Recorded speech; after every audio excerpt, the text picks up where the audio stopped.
From Premier Lanes Entertainment Center in Gonzales, Crescent City Sports is proud to bring you the Ochsner LHSAA Bowling Championships. We open our coverage this afternoon with the Girls State Championship match between the Denham Springs Yellow Jackets and the Dutchtown Griffins. And a pleasant good afternoon to you.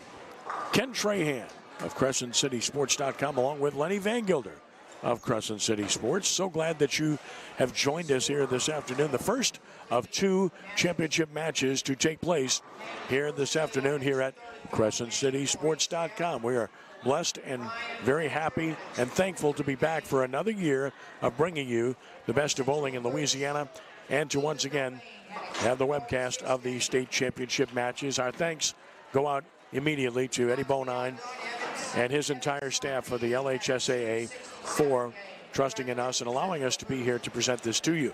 The boys championship will be decided following this girls championship, and that will be between the H.L. Bourgeois Braves and the Brother Martin Crusaders, both of whom just won their semifinal matches. Lenny Van Gilder joins me now. Lenny, always a pleasure. Before we get to the girls for 30 seconds, just give the final results of the boys semifinal matches. Yeah, H.L. Bourgeois, a winner over the top seed Central Lafourche. We're waiting on the final scores as they literally just finished up as we were coming on the air. And Brother Martin, a 21-6 winner over East Ascension in the semifinals to set the stage for what will come later on this afternoon. But first, more details on that coming up. Yeah, we got a great girls matchup here. Denham Springs, the defending champion, they have won the most girls championships in this sport's history. 5. They won the first 4 and then 1 last year. And Dutchtown, look, Dutchtown has been, on the come for 3 years now, getting to this point. We saw it 2 years ago when they took a very young team all the way to the Final Four and lost in the semifinals. And these two teams actually met in the semifinals a year ago, and Denham Springs won that match to get to the finals, and then they beat Byrd for the championship. Well, now a lot of those young Dutchtown bowlers are all seniors, and this is a loaded lineup, maybe the best lineup we've seen, boys or girls bowling, if you will, since this sport has become an LHSAA sport. I give you the easiest way to tell you what they have. They have 10 bowlers on their roster. All 10 of them are competing in the state singles championships tomorrow, and that has never been done. It's a remarkable accomplishment. It speaks to the amazing depth that they possess, and when you go down the bowlers and see their respective averages, you understand that. It's one of those scenarios where their 7th, 8th, 9th, 10th bowlers could easily not only start for other teams, but be top bowlers on other teams in the state. Denham Springs has been here before. They were in the semifinals most recently. Well, they were the champions last year. They faced Dutchtown in the semis, won the championship, but they've been a team that has traditionally contended. Like we mentioned, a team that won the first 4 girls state championships. Last year was the first time they actually got back to the semifinals in a number of years, but they took advantage of the opportunity and went on to run the table in Baton Rouge a year ago. This is a team that certainly belongs. They had their losses in the offseason, but still they have continued to improve as the year has gone along. You look at the bottom of their lineup with Audrey Setatol at the 5 spot, Gracie Dawson at the 6 spot, and those are 2 bowlers who were on the right side of that lineup for the championship team a year ago. And so they know what it takes to compete at this level. And, you would expect them to perform well in this situation. Now, to give you an idea just how good Dutchtown can be, these two teams met in the regular season back on February 15th. Dutchtown won the match 25-2, which seems like a big score. Every score is not the same in bowling. In fact, but let's take a look at the bracket, if we will, Ken, how we got to this point in the finals. As you look at the bracket in the girls, you see Dutchtown won their semifinal match against Archbishop Chappelle 21-6, set a state record in the process for 2-game score. Ended up shooting almost, but was 3,300 for the 3-game series. It was 33-49. Chappelle shot 30-39. Nothing to be ashamed at all. In fact, their regular season high was 30-27. So that just gives you an idea of just what Dutchtown could do to people. Meanwhile, Denham Springs, a 28-75 series in their match against H.L. Bourgeois. 22-5, they won that one. In fact, here's an idea of just how much Denham has improved late in the season, Ken. every one of their series in the playoffs is better than any series they shot in the regular season this year. Their regular season high was 28.50. They've shot 28.84, 29.04, 28.75, and they're going to have to step it up here today if they're going to have a chance to come away with what would be a 6th state championship against a very good Dutchtown team. Exactly what you want to see, a team improving throughout the course of the season, and that has certainly been the case for Denham Springs over the course of time. Yeah, let's take a look at the format and how we get to. We mentioned the score 25-2 early, and you saw those other scores. It's a 27-point match. How do we get to the 27 points? It goes something like this. It's a 3-game match with 6 players. That's why when you see our camera shot there, you see action taking place across 2 pairs of lanes. And the 6-player lineup is determined by season average. If maybe you watch baseball or softball a lot, the coaches don't have any. The coaches can decide which 6 bowlers are going to bowl, but the order they bowl in, the order they're lined up, is all determined by season average. There's no manipulating things, if you will. Individual 1-game matches against your counterparts. So 1 against 1, 2 against 2, on down the line. You could substitute at the start of every game. So the 2nd game, the 3rd game, you can bring in a substitute. So there you see at the bottom there, the 27 possible points. It takes 14 to win. And how do we get to those 27 points? It's 1 point for every individual match. It's 2 points for the team game. It's 3 points how you get to 27. So the magic number you'll hear us refer to, you try to get to, is 14.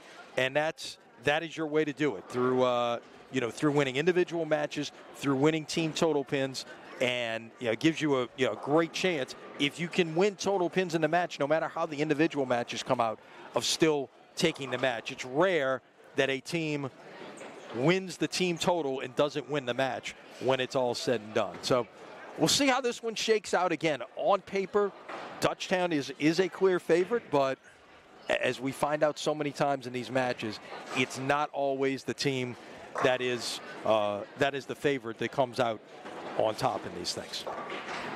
Bowlers wrapping up practice, about 1.5 minutes, 2 minutes left of that particular session before we get started. It's individual matches, as mentioned, so that's what to watch for in terms of points to be scored initially before you get to the total pins. And when you look at the top bowlers on these teams, of course, you start with Denham Springs, and Gracie Dawson has been their top bowler throughout the course of the season in pretty solid fashion at 186. Yep. 7th highest average in the state. Correct, coming in, and I was going to mention that. But on the Dutchtown side, of course, again, the depth is tremendous. They have 3 of the top 12 average bowlers in the state, starting with Ashton Yodis at the top, and Cindy Lee and Emily Diaz certainly among those as well. All average 175 or better.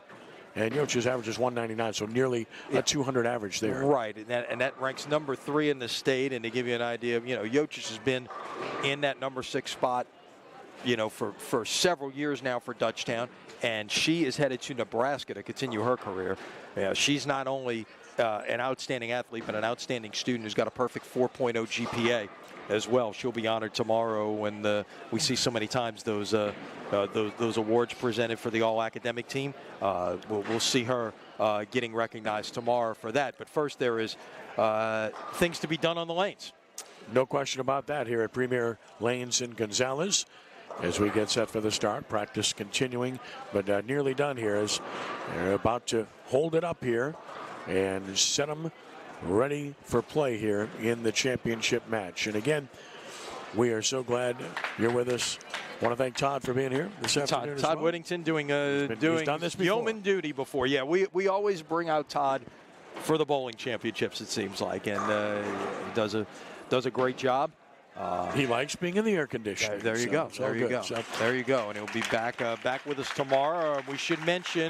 We will mention it here at some point in more detail, but we traditionally had 1 day of bowling. This year we have 2, because for the first time tomorrow we will have live coverage of the singles finals, because the format has changed for a modified stepladder format of the singles finals, and we'll get more into detail of that later on in the afternoon. But it's going to be good to be back out here tomorrow with coverage of the singles, as well as these 2 team championships to be decided this afternoon. Yeah, something that we give to you this year, something new that we provide, so you'll have a chance to see the best individual players in the state, both boys and girls, here tomorrow on CrescentCitySports.com. It's an interesting setup at Premier Lanes. They have 2 different sections of lanes. Walled off are the first 20 lanes on one side, which is where the semifinals took place, and we are in the, I don't know what you would call it, but the Cove, the VIP section. The VIP section, the Cove, whatever, where you have 6 lanes, 4 of which will be in action, of course, in these championship matches. It provides a very intimate setting with fans and bleachers behind us, sitting all around us, standing and watching. And that will be the case all afternoon. So you'll hear the reaction of fans very clearly and very loudly throughout the course of the activity here. No doubt, yeah. It's a great setup. They wanted to do, like, this was originally going to be the home of the 2020 championships, and we know that we got to the end of the bowling regular season, and the playoffs were COVIDed out, if you will. So basically, what the schedule was for 2020 ended up repeating itself for 2021. We had the 2021 championships here for the first time, and we were still in the midst of COVID at that point, and they wanted to bring in these bleachers to set up this kind of, stadium-like setting in here, really create this intimate atmosphere. But there were none to be found because every set of bleachers that was anywhere was being added to facilities to, grow baseball stadiums and softball fields and, and the like, to allow people to space out. So everything that could possibly be in use was in use. Well, here we are in 2023. The bleachers are here. It's making for a really nice setup in terms of this scenario. Karen Bean, the head coach at Dutchtown, and Kim Bogan at Denham Springs. And here we go. We are underway with the number 1 bowlers. Of course, the low pit will be to your left. The high pit will be to your right. Bowlers 1 through 3 on each team will be on the left pair of lanes, which is, of course, right in front of us, 23 and 24. And to your right, it will be the higher average bowlers 4 through 6 for each team on 25 and 26. And we get a split, a 10-pin, a 9-pin, and a 5-pin right out of the box. A little bit of everything. There we go. Yeah, Look, spare shooting when you get in these types of situations are at a premium. You don't want to give away opportunities out there. I was so impressed in the semifinal match watching Dutchtown shoot spares. They were a terrific spare shooting team. Look, they can strike. The numbers reflect that. But they make spares. And when you fill boxes, you're going to win. Unless somebody just shoots lights out against you. Perfect example right there. Perfect angle. Right ball to utilize to go cross lane for the 10-pin. Sydney Lee, the left-hander, gets things started on the right pair for Dutchtown with a strike. Yeah, she impressed me earlier. Good release. Of course, you're going to love her. She's left-handed. Yeah, I started growing right-handers now, so it's... Well, you know what? It's okay. But you're not. Very good release right there. As soon as she let it go, you knew that was going to be flush. Just a very good release by Abby Matthews, the senior. Another excellent shot. So, well done here starting off. That's Denham Springs 3 spot with Alex Fontenot. So, nice start here on the low pair. All marks are better thus far. On the high pair, really nice cover on the washout for Denham Springs by their 5th bowler, Audrey Senatol. And slapping out the 10-pin and making it look rather easy for Dutchtown there as Layla Lejeune as we kind of set the table for the lineups early on. Lejeune's an interesting situation because she was at Denham Springs a year ago and transferred to Dutchtown after the school year. And a little bit of fortune there, but a crossover strike. You'll take it, say thank you very much, and take it to the banks. Look, you're going to lose hits, and sometimes you're going to gain hits, and that was the case with Addison Acord there for Dutchtown in the 1 spot. Keep clean through 2 shots, and there's a nice bucket cover for Denham Springs. That's a tough spare to make, and nicely done by Denham Springs 4-hole bowler, Lauren London. So we identify bowlers here early on so that you hear the names and you get to identify. Another left-hander, a nice stroke there. Oh, that's a bad break. Just not a good entry and not a good break at all. It's not a bad shot whatsoever. Good location. Just the angle that's coming in. Correct. Which ends up with a 5-7, which from a left-handed perspective is unusual. But there it is nonetheless. You see that from right-handers most frequently. I know a little bit about that, but from left-handers, come on.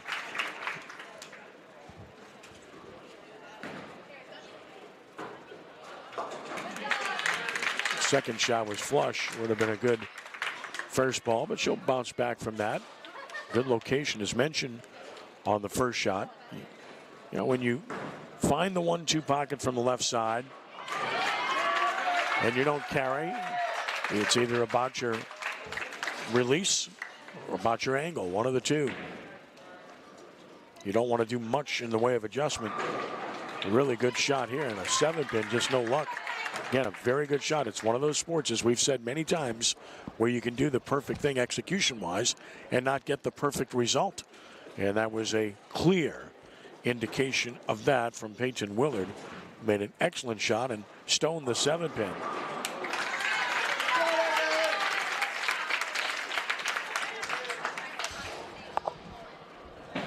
Goes cross lane for the 7-pin. Just use the lane. That's the angle you want to take, in particular if you don't throw the ball very hard.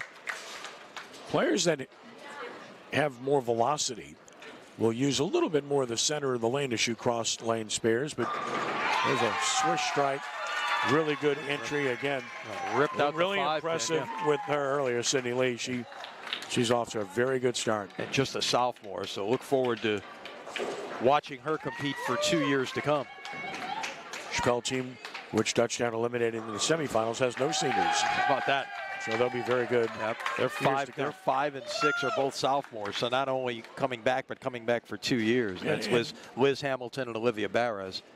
And future's bright for Dorothy Himbert's team, no doubt. Chappelle, a recent state champion as well. Dutchtown looking pretty good early, as we might expect, and there's a double for the anchor bowler, Yochis, the top average bowler we're watching here in this tournament. So you got doubles at 5 from Lee and at 6 from Yochis already for Dutchtown. Again, they are a solid favorite to win this particular match. Denham Springs is going to have to bowl exceptional to have an opportunity. And of course, they're kindly aware of that. And that's what can't afford to do. You have to fill boxes. Miss Spears will certainly factor. That's a perfect shot from Lee. She's got 3 in a row. Can't throw the ball any better than that, no doubt. Just outstanding. Bowling on lane 26 now. You'll get to see the 6-0 bowler, Ashton Yochis. She's got the first 2. Also on lane 26. And now Dutchtown's 2nd-0 bowler has a double to start. Abby Matthews, she's going for 3 on lane 24 right now. Good release. Good shot, left the 10-pin. And Yochis on 26. And she stuffs it. So a 3-bagger for Dutchtown at the 5 position and the 6 position. Again, as advertised, they're very good. Yeah, look, credit as well at the number 3 spot for Denham Springs. Alex Fontenot started out with 3 in a row as well. Cross lane for the spare, well done. Good angle, a harder shell of a bowling ball. Isn't going to hook.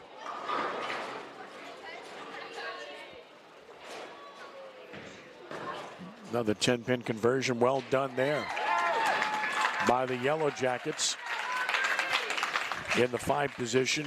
Love seeing those 10 pins converted, as Audrey Senatal takes care of business. Another good release. Great shot. Excellent shot. Clean out of her hand. Perfectly located. And a strike for Dutchtown for Layla Lejean.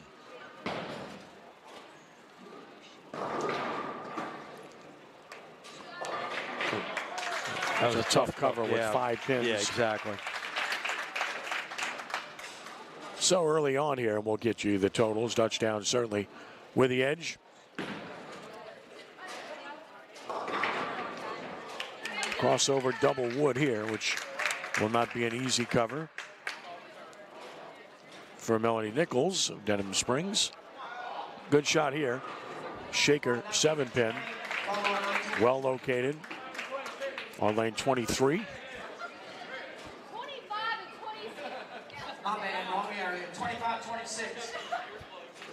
So we have a little ball return issue on 25 and 26. Thus a little bit of a delay there for the double wood spare. Just missed it.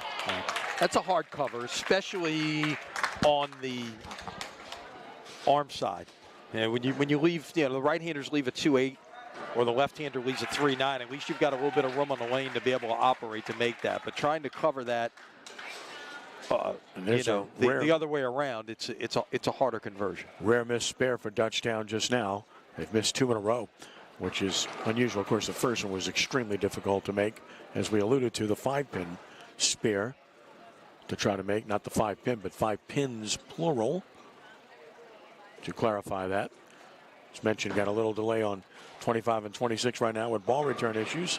A little bit high on the 4-7 here. Left for Lejeune. Good location again here. And again, the 10-pin, very similar shots. Yep. She's thrown on that lane. Yep. So just a little bit light. You call a flat 10. Yeah, you could see, of course, the top of your screen there. You see the automated scores, and maybe you bowl in the New Orleans area, or different places. What is happening at the monitors switch sides as the team switch sides, and of course, in this competition, you're alternating lanes for every shot. So if you're trying to follow along with the score up there, just keep in mind that it does flip-flop every frame. It's not just the visiting team, Denham Springs, on the left and the home team, Dutchtown, on the right. It's going to flip-flop every frame.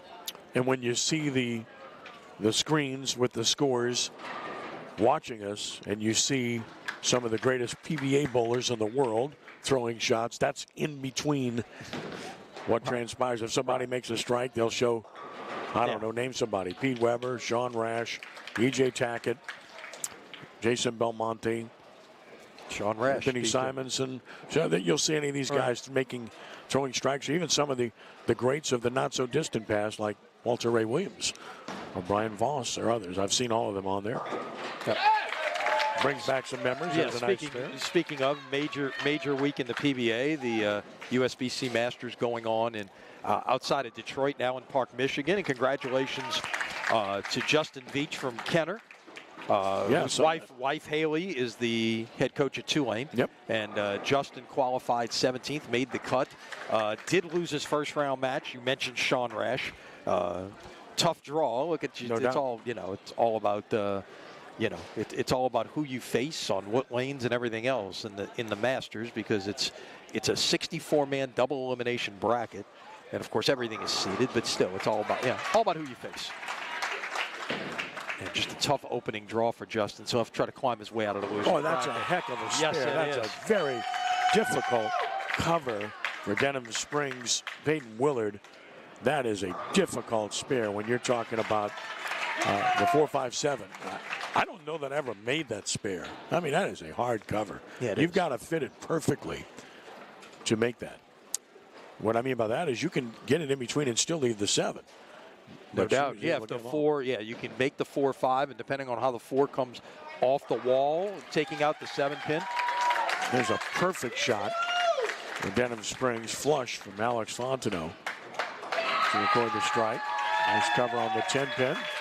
So trying to let the high pair catch up, but right now we're at the midway mark of the low pair, and looking at what we are seeing on the scoreboard right now, Dutchtown's up in 2 out of 3 matches on the low pair. Denham Springs actually has a very slight total pins lead, so it's very competitive on the low pair thus far. That's the 1 through 3 bowlers on each team, or the lowest average, second lowest average, and third lowest average bowlers on the team, if you will. Looking at the right side, they're just about to finish the 4th frame, but Lee left the 7-pin and makes it so. On a 3-bagger, threw another good shot, but didn't carry. Nice conversion, though, and she'll give way to Yoches, who's got the first 3. So we'll focus on her on lane 25. Trying to extend a triple to start the game. Ham bone in sight. There you go.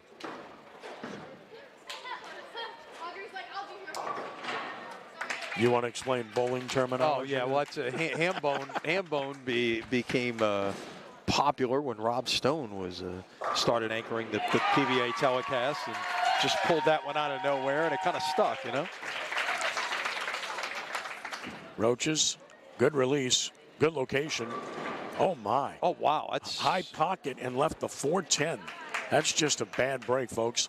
When I mean high pocket, that means she's trying to hit the 1-3 pocket and hit it, you know, directly with the ball going through. Well, the ball went through a little bit high, closer to the head pin than the 3-pin. Correct, and it was more like a 4-pin leave than anything. She leaves the 410, which is highly unusual for a shot like that, and she's going to miss both. Yeah, tough break there, but she still has a 31-pin lead in her match. And right now, Dutchtown up by 60 total pins on the high pair, where they've established an advantage.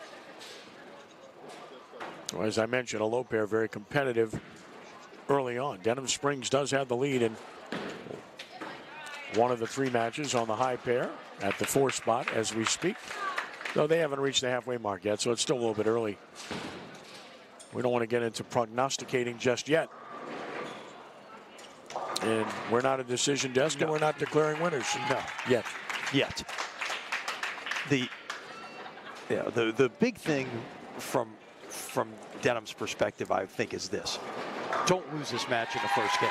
You know, you don't want to be 8-0 with a big total deficit. You want this ideally to be 6-2, 5-3, stay in contact in total, and, you know, go from there. Today's coverage on Crescent City Sports is brought to you by the Lamarck Motor Company in Kenner. Lamarck Ford, the #1 Ford dealer in the Metro New Orleans market. Must be a reason.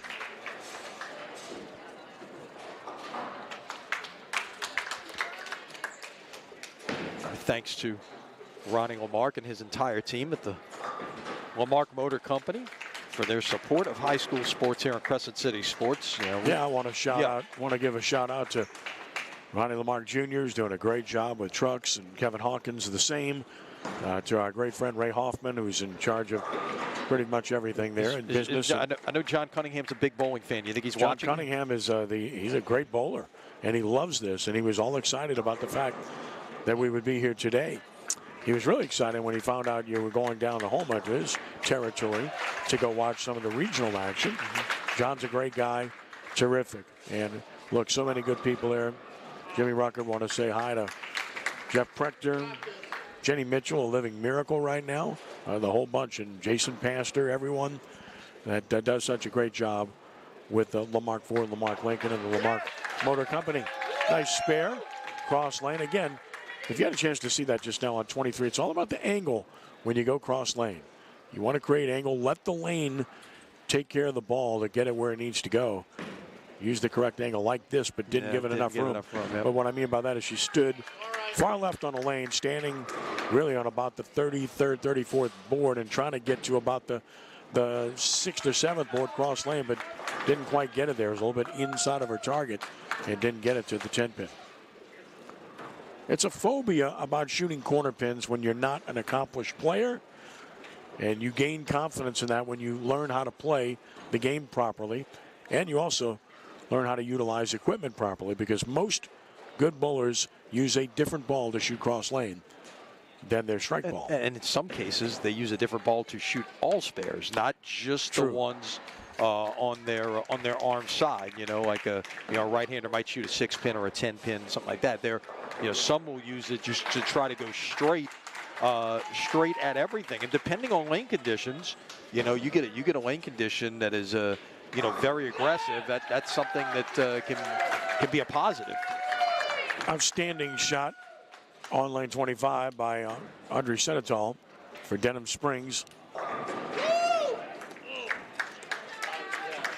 Yeah, Senetal now up on 26. That was actually Gracie Dawson. Yeah. It was Dawson striking, but she's still down 20. Senetal. Oh, I told you she threw a perfect there you shot. go. Good shot. I knew exactly what I was talking about. That's a great shot by Senetal. But she's up against Lee, who's bowling extremely well right now. Started with 3 strikes, followed by that 7-pin, converted the spare, and a strike in the 5th. Look at this shot. That's a terrible break on a perfect shot. Leaves a stone 8-pin. The ultimate tap, right? Nothing like it for the right-handers anyway.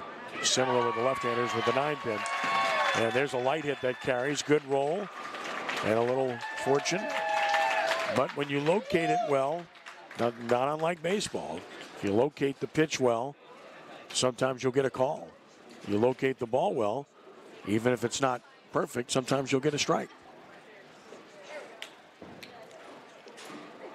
Good cover on the 8-pin. You know, to shoot a shot like that, you move to maybe 2 boards to your right. Excuse me, to your left. So you cut down the angle a little bit because it's just left of target, the center of the lane. And looking at the way things stand right now, we're just about to conclude 7 frames on the low pair of lanes. And Dutchtown has the lead in 2 of 3 matches on the low pair of lanes, and they're a little bit ahead of the high pair because of the ball return issue a little bit earlier.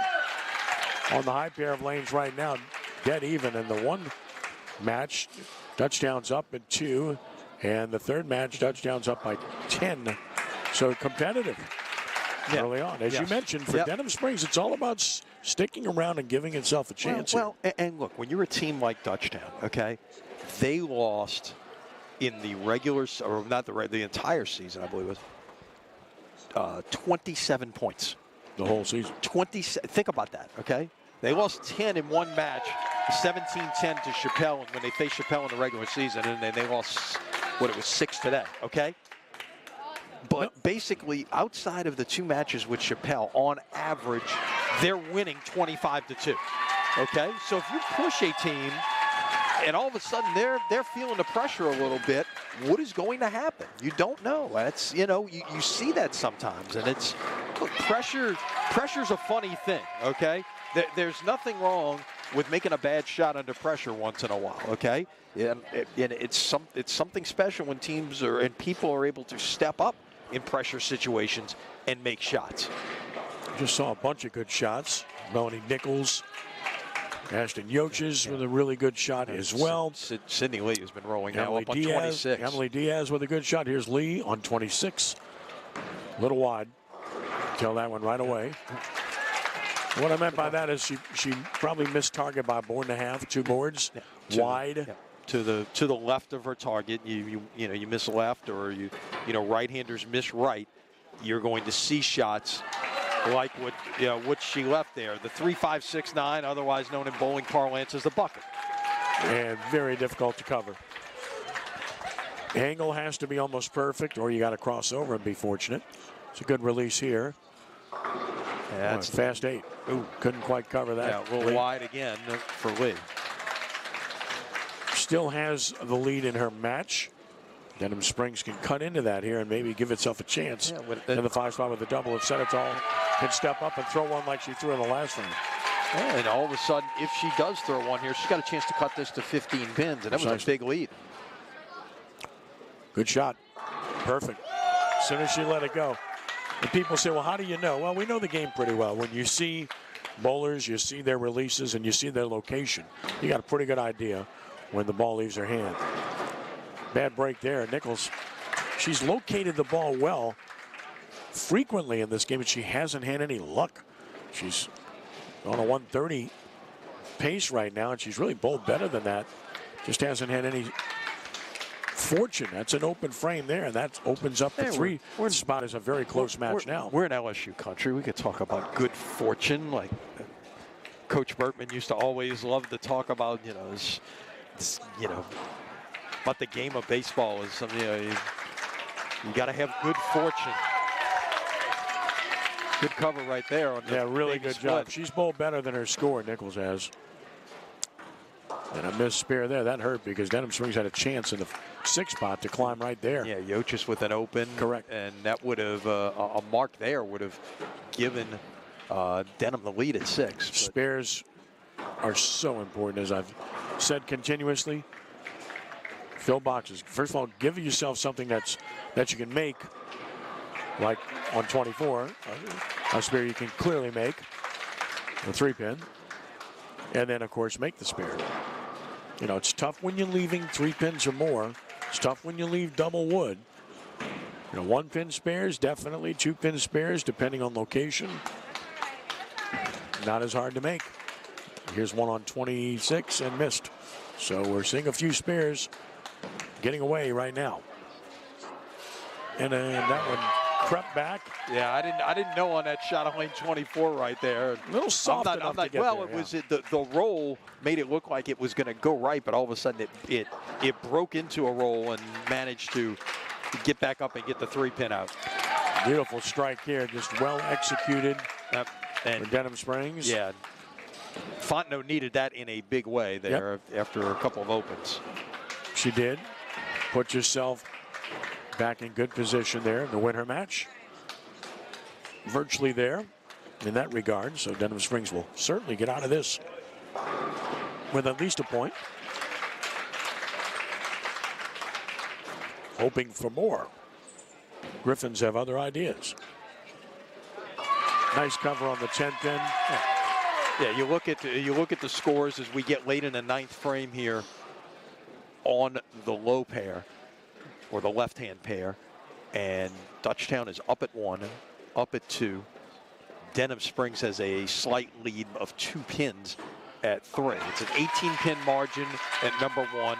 It's a 38-pin margin right now at number 2, and practically a closeout at this point. You basically have to stay behind the foul line at number 2. Little high. 4-7 still to be handled. Yeah, Dutchtown with a slight lead at number 4. Correct. At number 5, they lead by 18 pins, and at number 6, they lead by 10 pins. Still a couple of competitive matches, which the Yellow Jackets, frankly, must win. One or two of those. Nice pitch here. Yeah, big shot right there by Dawson to put a little pressure on here. If Yochis can't convert this baby split, Denham Springs has the lead at 6. And it's a tough spare. And did not. So now Denham Springs up in 2 matches. And realistically, they've got to get at least 2 points out of this first game to have any chance. Yeah.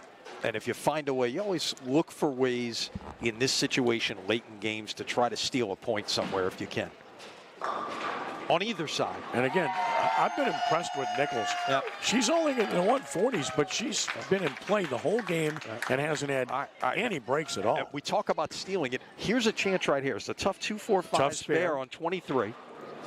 And did not make it. Okay, so now here you go. Let's look at lane 24, and this is an enormous shot early in this match. Strike to win the match. Exactly. Nichols can strike and win. And she's been in the 1-2 pocket much of this game, as I just said.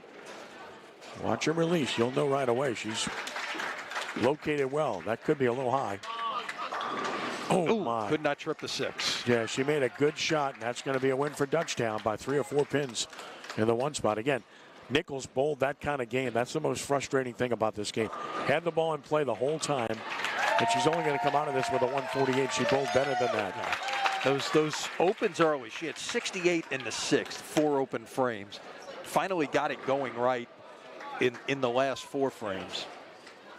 Gave herself a chance to win the game, but just could not carry that shot. And she's got a good release. Keeps the ball right by her side.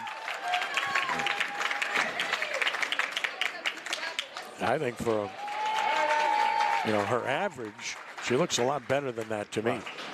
So, and again, look, this is a Denham Springs team that has improved through this postseason run. Keep in mind, a year ago when they won a state championship, they were the number 6 seed. Yes. Guess what they are today? Look at your scoreboard. I hear you. They're the number 6 seed again. They only lost 1 match all year to this Dutchtown team. Correct. Nice shot here. Oh, 10 pin. Well located, still filled 9 on a fill ball, 159 for Abby Matthews of Dutchtown. So Dutchtown is 1 at 1 and 2 as the low pair is going to finish first.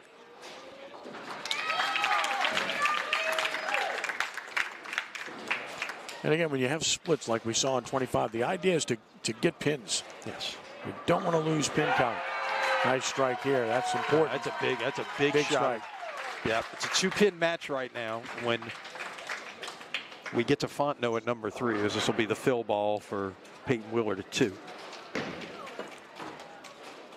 Finish out her first game at 123. Above her season average.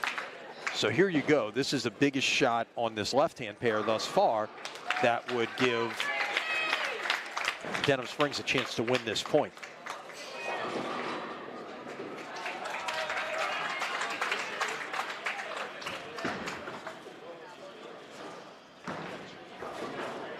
That's going to be right there. Oop, jumped up high, but it breaks up the split. Whew. So because of the failure to strike on 23, there's still a chance here for Fontenot to win this match. She needs to make this spare and presumably get 9 on the fill ball. Let's see what happens on this spare shot. Yeah, spare for 169. Boy, that's a clutch shot. So a spare and 9 would give Fontenot 170 in the win. Yep. And then we will focus our attention to what's happening on the right pair. Dutchtown has number 4 wrapped up, but a very good match going at 6 right now. So this is cross lane. Must make this to have an opportunity to win the match. That's a little left of target. Not going to make it. So Denham Springs will get a point here. Dutchtown. That's Dutchtown. I mean, Dutchtown. Right. I'm sorry. Denham Springs loses the point. My bad. Dutchtown wins that one. So now what's happening on the right lane becomes even more critical. No question about it. There's a winnable match there for the Yellow Jackets. Couldn't quite pull it off.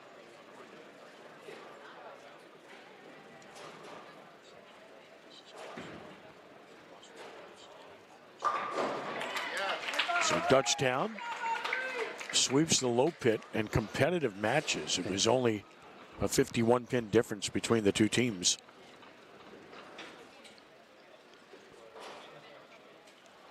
All the matches on the high side are very competitive as well. Missing a spear there, but that was a 1-pin difference. Already had won the match.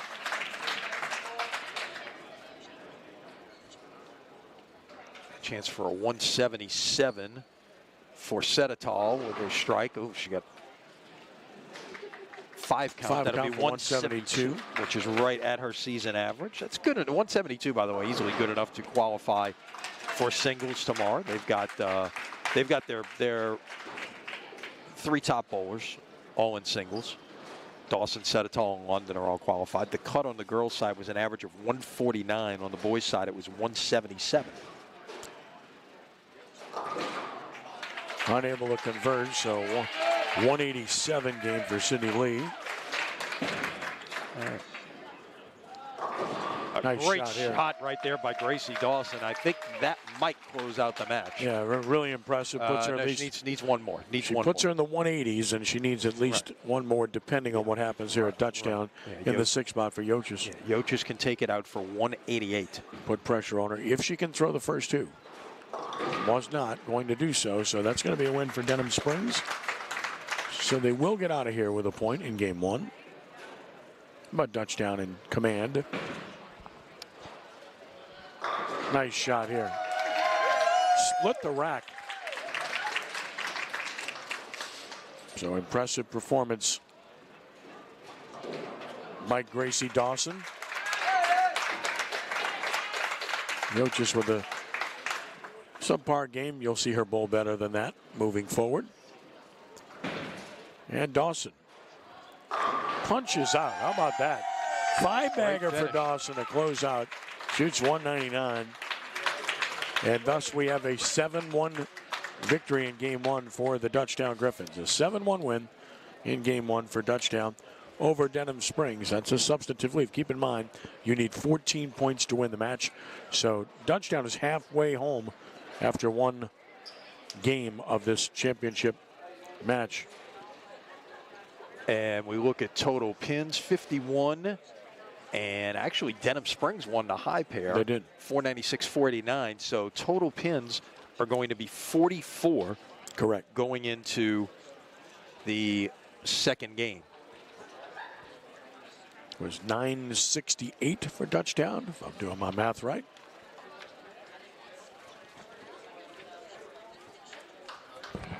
So Dutchtown with 968 in game 1. Checking that out. I'll make sure. No, it's not right. Let me double check that. I think they know it is right. So again, a 44-pin win and a 7-1 lead for Dutchtown. Today's coverage on Crescent City Sports is brought to you by the Greater New Orleans USBC, serving men, women, and youth bowlers in the New Orleans area. This year's city tournament will be held on May 20th and 21st at AMF All-Star Lanes in Kenner. Check their website at gnousbc.org or their Facebook page for the latest information. Come out, support your local association, and have fun doing it. Sounds like a plan. Absolutely. Get your 968, 924 was the total there. 44-pin win for Dutchtown. So they get the 2 bonus points after winning 5 of the 6 matches. Gives them a 7-1 lead. And we're going to see some changes here. And We saw this even with Dutchtown in the first match. But again, they are so deep. Right. You don't need to. You can use everybody in these situations. So Lenny will track down the changes, and we'll certainly pass those along to you as we get set for the start of Game 2 here of the LHSAA State Bowling Championships. On the girls' side, the boys' championship still to come. H.L. Bourgeois against Brother Martin in the boys' final, which will follow this one right afterwards, and we'll have that continuously for you here at CrescentCitySports.com. Yeah, well, actually, we'll go off the air between matches, but well, we plan to talk to the winner when this one's over. Exactly.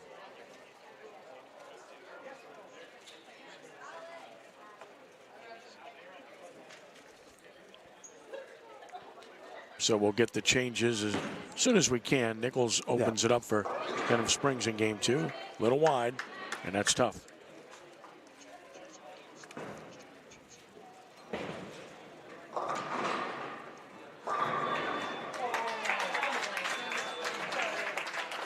Tough leave there. Good shot, 7-pin. Start things off for Dutchtown on the high pair in Game 2.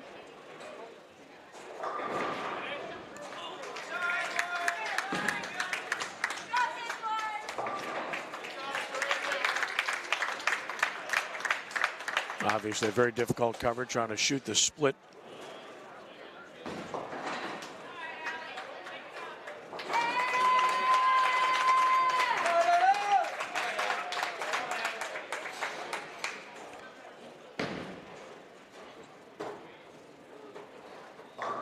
Another good location. Again, that's what we call the flat 10-pin. It's all about the angle of entry into the 1-3 pocket from the right side.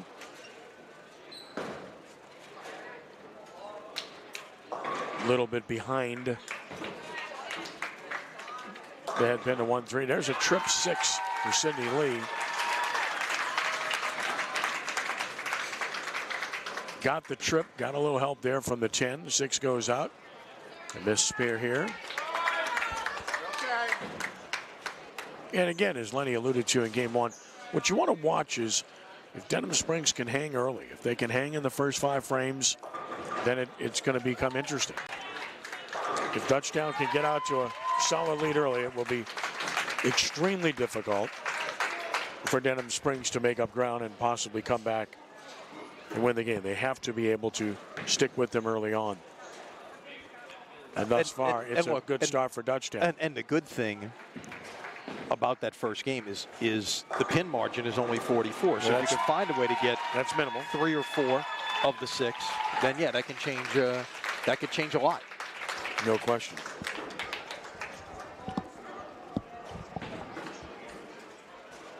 Finishing up frame number 1, game number 2. If you're just joining us, it's Dutchtown and Denham Springs for the LHSAA Girls State Bowling Championship. And there's a beautiful cover of the 5-7 split for Denham Springs. Big round of applause, well deserved for Alex Fondo. Well done. A lot of smiles, a lot of high fives, high tens, if you will. And Nichols strikes in the second frame. Melanie Nichols for the Yellow Jackets.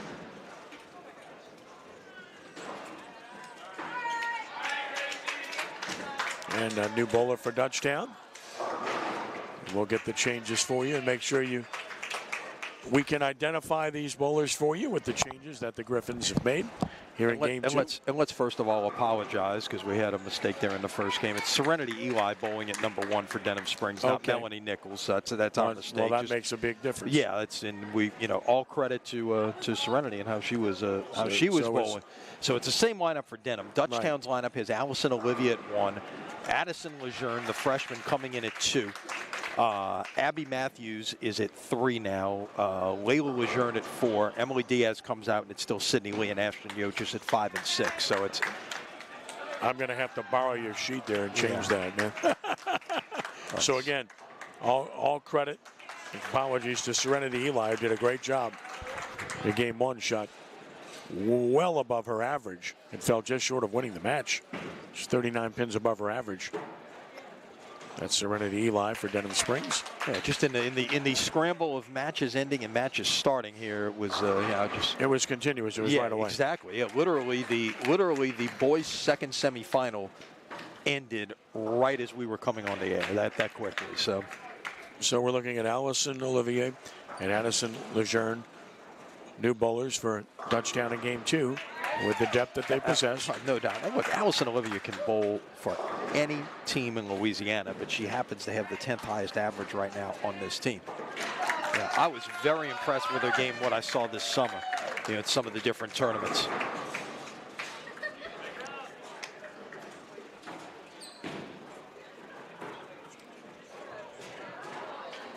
Unable to convert.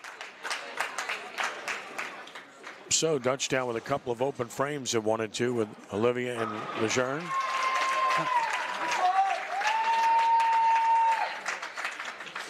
This 10-person Dutchtown roster, you've got 6 seniors. We talked about the experience, and a lot of these they've been bowling, as starters since they were sophomores and they got to the semifinals in this building 2 years ago.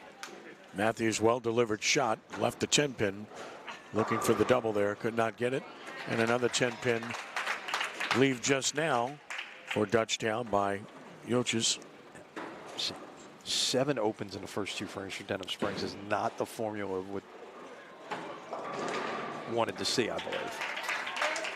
You want to come out and try to apply some pressure, but look, Dutchtown is not off to a tremendous start here either. They've started open at both number 1 and number 2. They've got an open at number 4 as well. I will tell you this. One of the toughest things in high school bowling to do, and right now, watch what happens with Layla Lejeune here, who's moved from number 3 to number 4.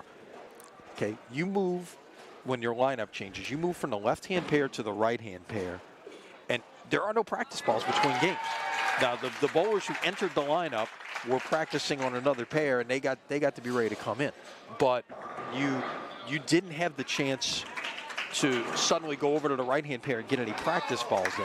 And that is a tremendously tough adjustment. And I know coaches that will try to stay away from that. That's a tough break right there. She's had nothing but bad breaks. Yeah. I'm telling you, I've watched her game the whole time. She's been right around the 1-2 pocket throughout. And a 7-9. It's just bad luck. I'm not telling you that should have struck, but certainly a 9 count there. Good release, 7-pin for Sydney Lee. Yeah. A lot of corner pins. A little behind the head pin. Yeah, a lot of corner pins early on. And game 2. Keep this in mind too. And we talked about this here 2 years ago. Not a lot of, most of what this 6-lane section of the house is used for is more for parties and such. It's not a lot of leagues and, competitive activity. So it takes a little bit of different play than what the other side of the house takes. And that can have an impact on how the lanes play.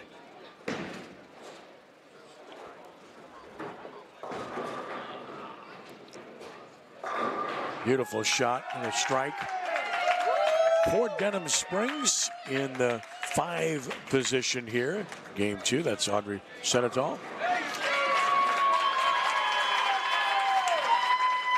Audrey likes the high 10. She's not going high 5. She's going high 10 all the way. With congrats from teammates. Good shot, a 4-pin. But a good stroke nonetheless for Denham Springs on lane 26 from Gracie Dawson. And another 10-pin. So we're getting some 1-3 and 1-2 pocket hits here early in game 2, but not many strikes. We haven't seen a double yet, Lenny, on either pair. No, it's again, you're seeing some adjustments. You know, one of the things, you know, lanes transitioning, how that's going to impact things, and you got all of that comes into play here. I mean, that was that looked like a bit of an overreaction of the back end there.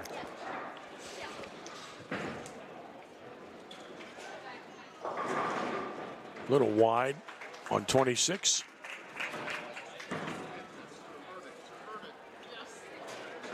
Unable to make a spare on 24. And again, that's truly what Denham Springs cannot have happen. A little bit of the story for both teams here early on in this second game. You know, somebody's going to get it going here, and it's Eli can't get a break. Even when she crosses over, she can't carry. Just been that way for her.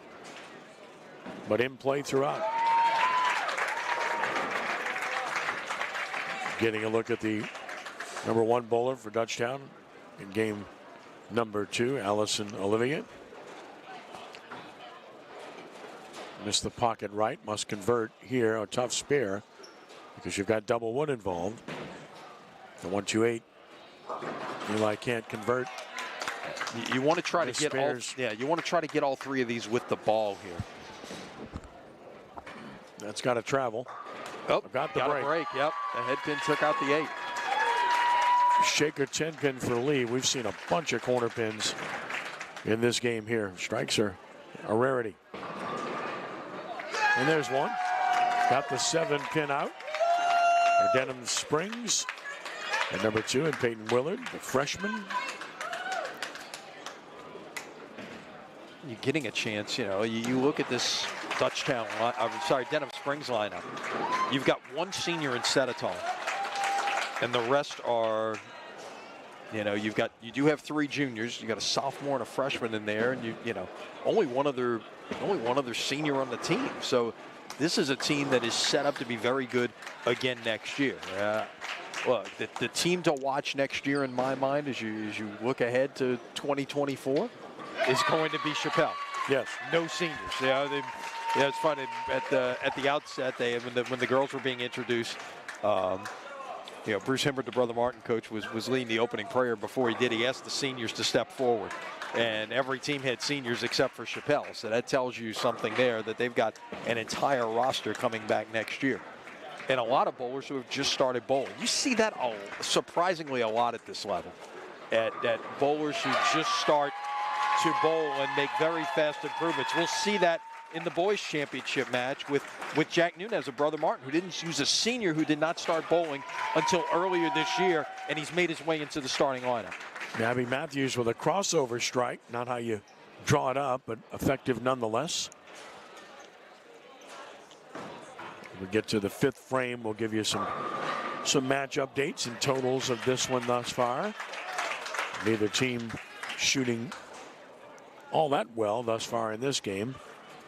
There's that good release from Eli again, and once again she can't carry. I guarantee you she's a lot better than the average. Oh, no doubt. That she has posted. Missed 10 pin again. And another corner pin again. 7 pins, 10 pins all over the place. That is the story of this game thus far. Across the board for both teams. And you look at this right now, and Dutchtown is actually leading at all 6. All 6. We're gonna update it at the end of this. Yeah, frame, but it's, you know, it's one of those things that there's opportunity. The scores are not off the charts. There's opportunities there for Denham Springs. They just need to be able to take advantage of opportunity. But another missed spare on 26 for Denham Springs. Only way you make up ground is to convert spares and throw doubles. And we haven't seen either thus far in this game. Again, no doubles, and we're almost halfway through. Nice shot. So that's There's your double. There's your double. That's the freshman who answers my comment immediately. Yeah. Well done, Peyton Willard. And much like Eli, she's located the ball well. Her speed is slow. It's a slow speed, so she needs the right entry angle to be able to carry. There's a perfect shot. Nice to see that kind of strike put up by Dutchtown's top bowler, Ashton Yoches, on lane 25. Again, left side of your screen, lanes 23 and 24. Right side of your screen, lanes 25 and 26. The 1 through 3 bowlers are on 23 and 24, and the 4 through 6 on 25 and 26. As we are about to reach the halfway mark of game number 2. 3 games to bowl. Again, 7-1 lead for Dutchtown after one game for the LHSAA state championship. Right, you see at the bottom of the score bug there, 14 is the magic number if you're just joining us. It's a 27-point match. It takes 14 to win.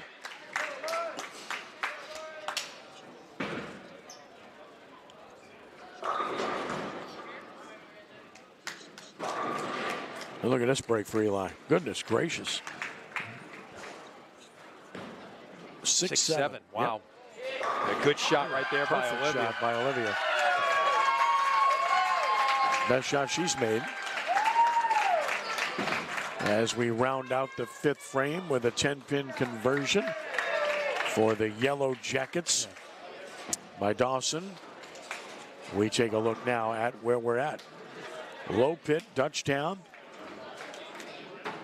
is now going to be up in 2 of the 3 matches. The other's a 1-pin match. And in the high pit, Dutchtown is up in 2 of the 3. So 4 matches Dutchtown's way at this point, 2 Denham's way. But again, a lot of close matches, and total pins is not getting away here at this point. So if you could find a way to win some points here, it's not out of the question. You could flip total pins at some point. Dutchtown with a solid lead in total pins on a low pit, but the high pit very competitive. Nice spare there. That's how you convert a spare. Right on line, right on target. Well done again. That's what Dutchtown separates them often from opponents. Oh. Ashton Lejeune.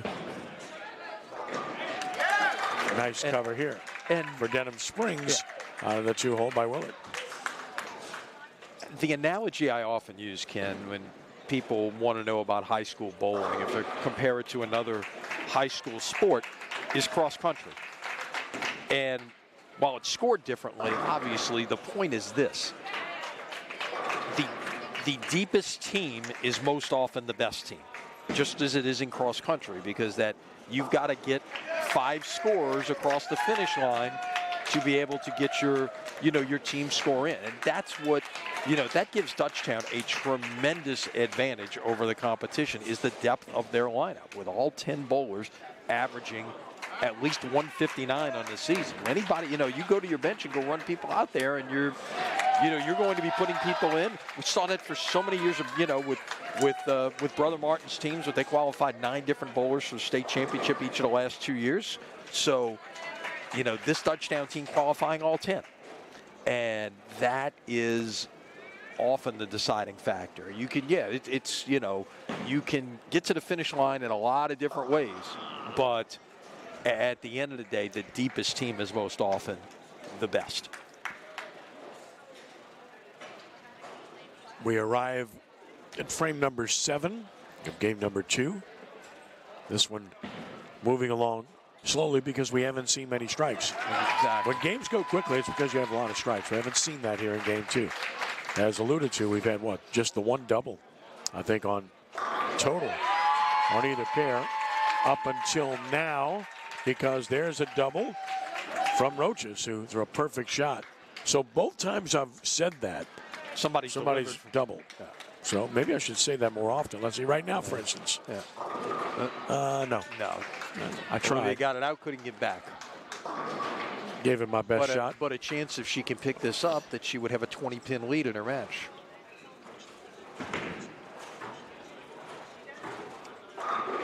Nice strike on lane 26 by Denham Springs. Well done. Good stroke, and that's a double. So now we've had a few doubles. London's got a nice lead there. 18 pins at the 4 spot right now. Yeah, Lauren London.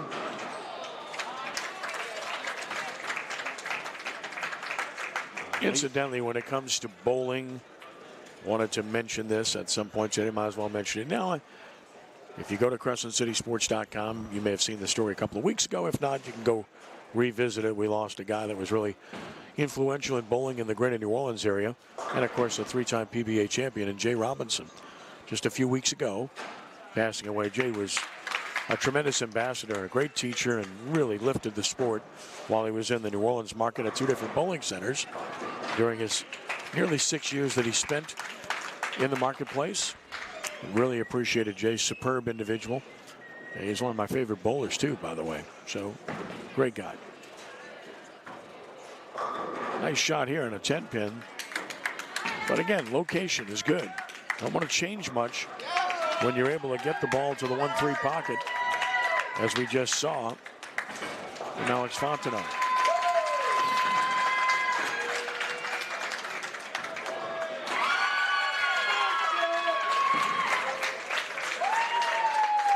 Nice cover by Fontenot.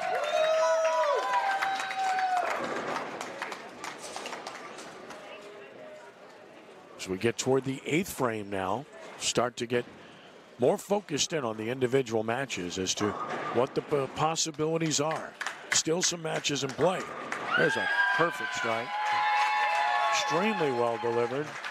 Very impressive for Dutchtown by Abby Matthews. Shot slightly below our average in game 1. And as a bowler, you're always looking to bowl your average. First and foremost, you want to reach your potential, give your team, give yourself a chance to win. Anything beyond that is, as we say, lanyap. You can only control what you do. You can't control the opponent. Oh, that was a good shot right there by Olivia. She was laid in the gutter. She was low to the foul line with her release and really followed through on the shot. Got the roll, didn't get the result. And that keeps that match as an 8-pin game. Spears are important. Yeah. Both trying to convert right here. And Eli takes care of business with her conversion. Puts a little bit of pressure here on her opponent. If they want to keep the lead, they being Dutchtown, Olivia has to carry the spare. Made a good shot right at it. Perfect shot. So an 8-pin lead for Olivia. Everything, with the exception of number 6 right now, which is 24 pins, I think everything is 20 pins or less as we reach the 8th frame. That's so right. every match is still in play. And even 24-pin match is not over by any means in the 8th frame. Somebody string some strikes, regardless of. Willer with a Brooklyn strike.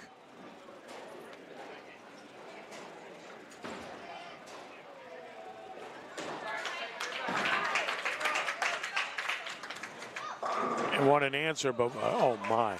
How do you leave the 7-pin there? Goodness gracious. Oh, Addison Lejeune. Big break right there for Denham Springs with the conversion of the 4-7 by Setitol there in lane 25. Yeah, got away with one. Yeah. And that's now just a 9-pin match. Oh, wow.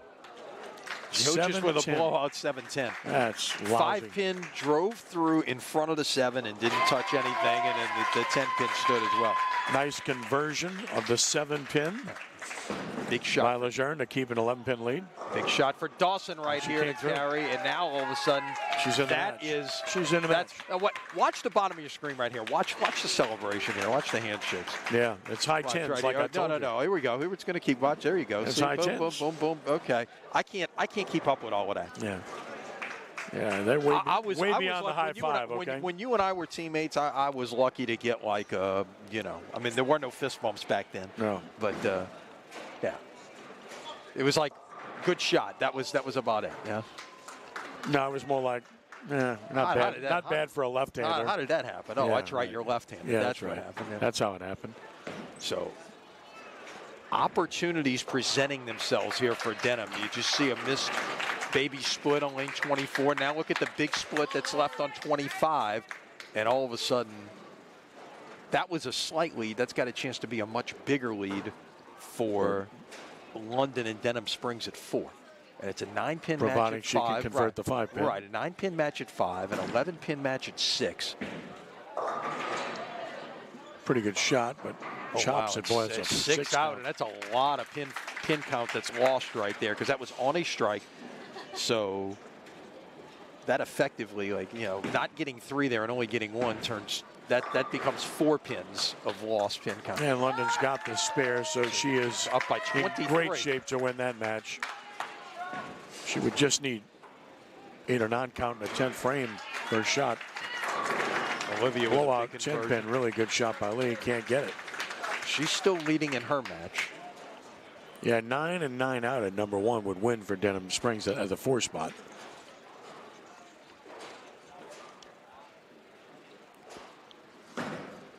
Has to cover this, and can't do it. So that'll wrap up that match. Much. It's 20 pins, still not completely over, but a hard path to get there. Now we take don't see it. Nice carry there for Denham Springs. In the 5 spot by Senetal.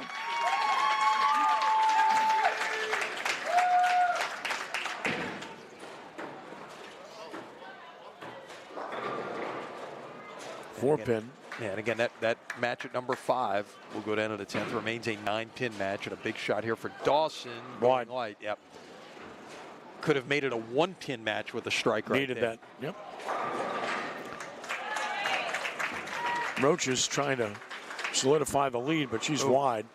Now, she's not on anything, so no pin count lost. Still has an 11-pin lead if she can cover. Both players have tough covers, though. All right. Taking care of business was Dawson. And now it's up to Roaches to spare to maintain that 11-pin lead.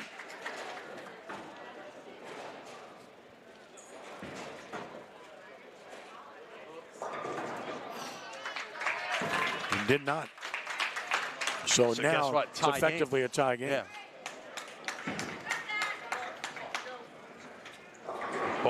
Both pairs hitting the 10th frame at the same time here.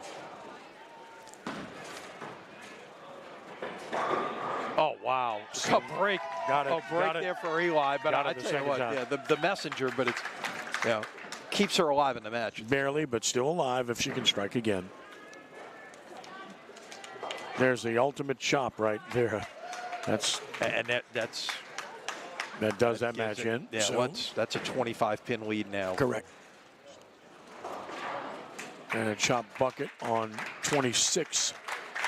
But that match was decided anyway. Denham Springs will win in the 4 spot.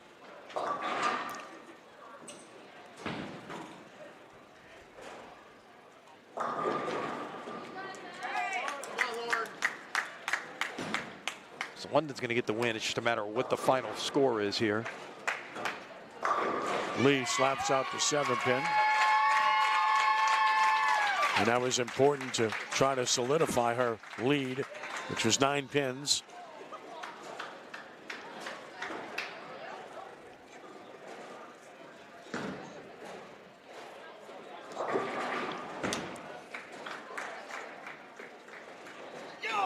And couldn't convert the 10-pin there. So a 160 game for Denham Springs, but a win at number 4 for London.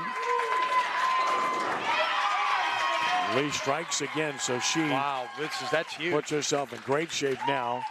Well, not done yet, no, but she's at 161 if she strikes again. Right, and keep in mind, Senetal goes into the 10th on a strike, so she could strike out 162. for 162, which is... That's a huge double, though, for Lee.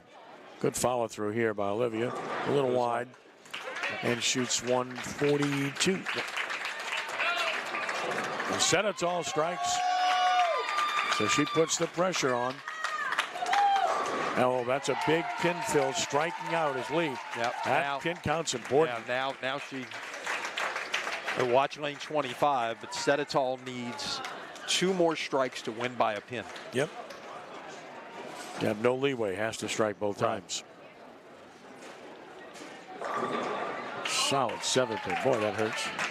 All right, Senetal releases. Senetal's good. There you She's go. Got another one. Wow, what a great match this turned out to be at number 5. Fantastic.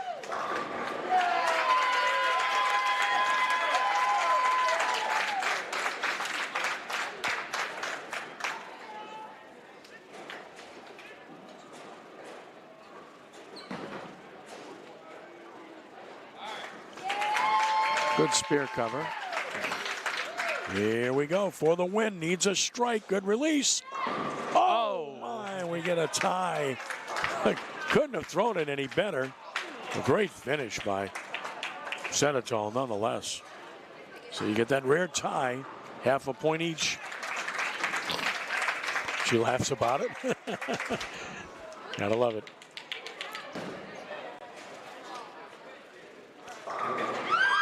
Another good shot. Solid game for Dutchtown.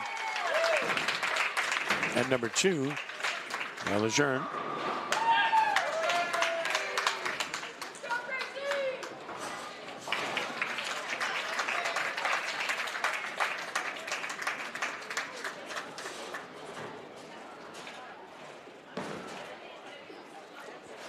Well, Dutchtown will win all 3 matches on the low pair, 23 and 24.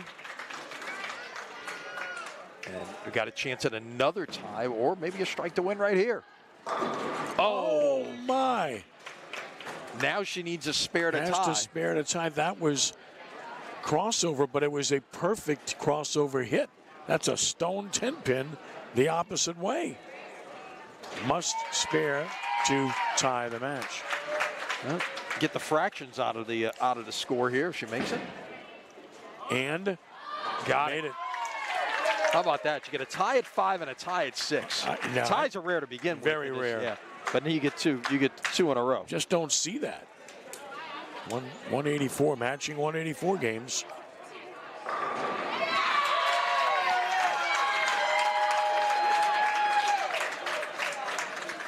So this will be 2 points for Denham Springs, both coming on the high side here. And this will be. Well, they get a half a point. Well, no, get 2 halves and a point. So that's so they get 2 points. Yeah, I thought you were talking about the ties. Yeah, 2 points total. And as you look at total pins now, it's now a 96-pin match. So it's not over by, even though it's 13-3. Yep. Yet now there is no margin of error for Denham Springs at this point. No, they have to win everything. They have to win them all, and they have to win the game by at least 97 pins. So 13-3 Dutchtown after 2. 14 is a winner. So on the precipice are the Griffins, but not quite home yet. Need to win a point to be able to make this happen. So the odds are clearly with Dutchtown, but nothing definitive yet. Look, you've got no room for error, certainly.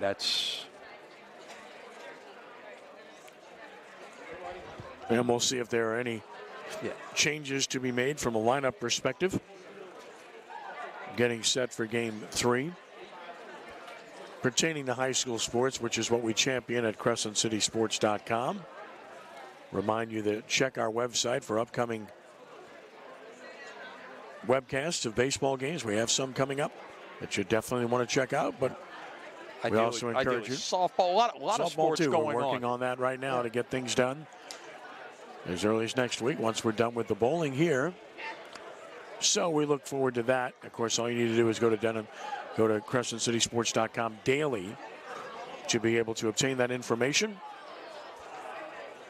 All during the year, we do bowling reports after every bowling session. Cover the New Orleans region extensively. Yeah, and then outside the region when they bowl crossing each other. And, of course, all other sports. Right now, we got baseball and softball reports every day at CrescentCitySports.com. But we do that all year long. You'll find results of powerlifting from this past weekend. And it's always there. Yeah. And look, there's a lot of great opportunities for a number of student athletes in a number of different sports the LHSAA provides. And this, what we're seeing today is just one of them. And it's a terrific atmosphere in here. It's, it's packed in behind us, around the side of us. It's tremendous. been overwhelmed by the response. This is not the Superdome, okay? No. But it doesn't have to be. There are, I mean, look, the last time the USBC brought its women's national championship here, that was back in 2017. They actually arranged the schedule to be able to have the team and singles finals at the River Center, where they had built out a bowling center that became such for for 4 months. And it was a great atmosphere to be able to bowl this championship event. The same place now they have had the state wrestling championships and have had other championship events, but in a convention center, almost theater type of atmosphere. And this, to a little bit smaller degree, with the seats in here behind us, is presenting that same type of thing. And it's a lot of fun. And obviously, you got two schools that are very close by in Dutchtown and Denham Springs. We have a lot of supporters here today. Yeah, we'll see it again in the next match with Brother Martin and H.L. Bourgeois. We'll have a very nice crowd filling in for that one as well. Yeah, very intimate feeling here, and it's nice to do before we get set for the start of Game 3. Mentioning high school sports all the time at CrescentCitySports.com, and I've been really kind of blown away, humbled by response to reporting on one of the really good people in high school sports history, not just in the New Orleans area, but in Louisiana. Bill Authors is one of the finest gentlemen I've ever met in my life, and I had the great fortune of getting to know him in wonderful fashion. He served one school for 58 years, and he did it in every capacity, from coaching to teaching. He taught my son, my brother. He, of course, worked with me continuously. Was responsible for the yearbook annually at Archbishop Rummel, a Raiders Digest for many years, the newspaper. And, of course, he's most known for taking pictures of everything. And as I wrote in the story I wrote about him, he took pictures of the other teams all the time because he had that kind of relationship with educators, and he wanted to commemorate what the other teams had done too. So we were able to use his pictures of their rival schools all the time. No Which doubt. is pretty special. And what a wonderful man. Yeah, and one other thing about Mr. Arthur, and I had the chance to work with him as well. Yep. But got to know his brother, got to know his family, and on Saturday, by the way, one of his daughters is very involved with robotics in this area, and that event takes place Saturday at the Pontchartrain Center. And that'll be bittersweet. I know. Bittersweet. But the thing that Mr. Arthurs knew, he understood what it was that we were doing, and would say, hey, you know what? I'm going to send you pictures of a baseball inside of a glove that's got nothing on it, or a ball going down the lane in bowling, or a football's lined up on the sideline. Understood the art of the photo, and that there was, even if maybe people weren't in it, that there was value in something. And a lot of those pictures that you see, well, maybe we don't have a picture of something that happened at a particular event that we didn't cover. You know what? A lot of those pictures are pictures that may not have a credit line on it, but that Bill Arthurs took. And, our prayers to his family, and, a wonderful man lost, no question. Lives that he touched, and then the people that really got into photography because of him. No doubt. My high school classmate at Rummel was one of the best photographers in the New Orleans area, Rusty Costanza. Yep. I know it hit him pretty hard. It did. I communicated with Rusty yesterday. There's so many, and I wrote about that in the story in 2017 when Rummel surprised Bill with his 75th birthday. And I quoted a whole bunch of the guys that he influenced in that story. So, special man. And again, I was talking to Brother Martin, Principal Ryan Gallagher earlier. I knew I was going to call him Bill. And talking about Ryan, said, man, that's quite a story he wrote about a really good man. So, yeah, all the other schools really liked and in some cases loved and respected him, and that speaks volumes. We're into Game 3 now. Boy, that's a beautiful strike. That's exactly what you're looking for there. There's a perfect strike for Denham Springs out of their anchor bowler, Gracie Dawson. Again, 13-3 is the lead for Dutchtown as we enter Game 3. What that means, very simply, is that the Griffins need to win just one match, earn 1 point in this game to become the 2023 LHSAA Girls State Champion, which would be a tremendous honor, obviously. Now, they're the favorite, clearly. They've been the best team in the state all season long.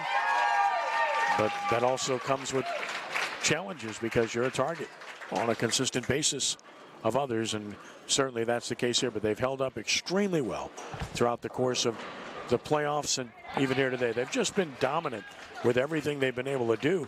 You know, beating Pineville 27-0, beating Ellender 25-2, and then the convincing win over Chappelle earlier today. So they've been that team all season long.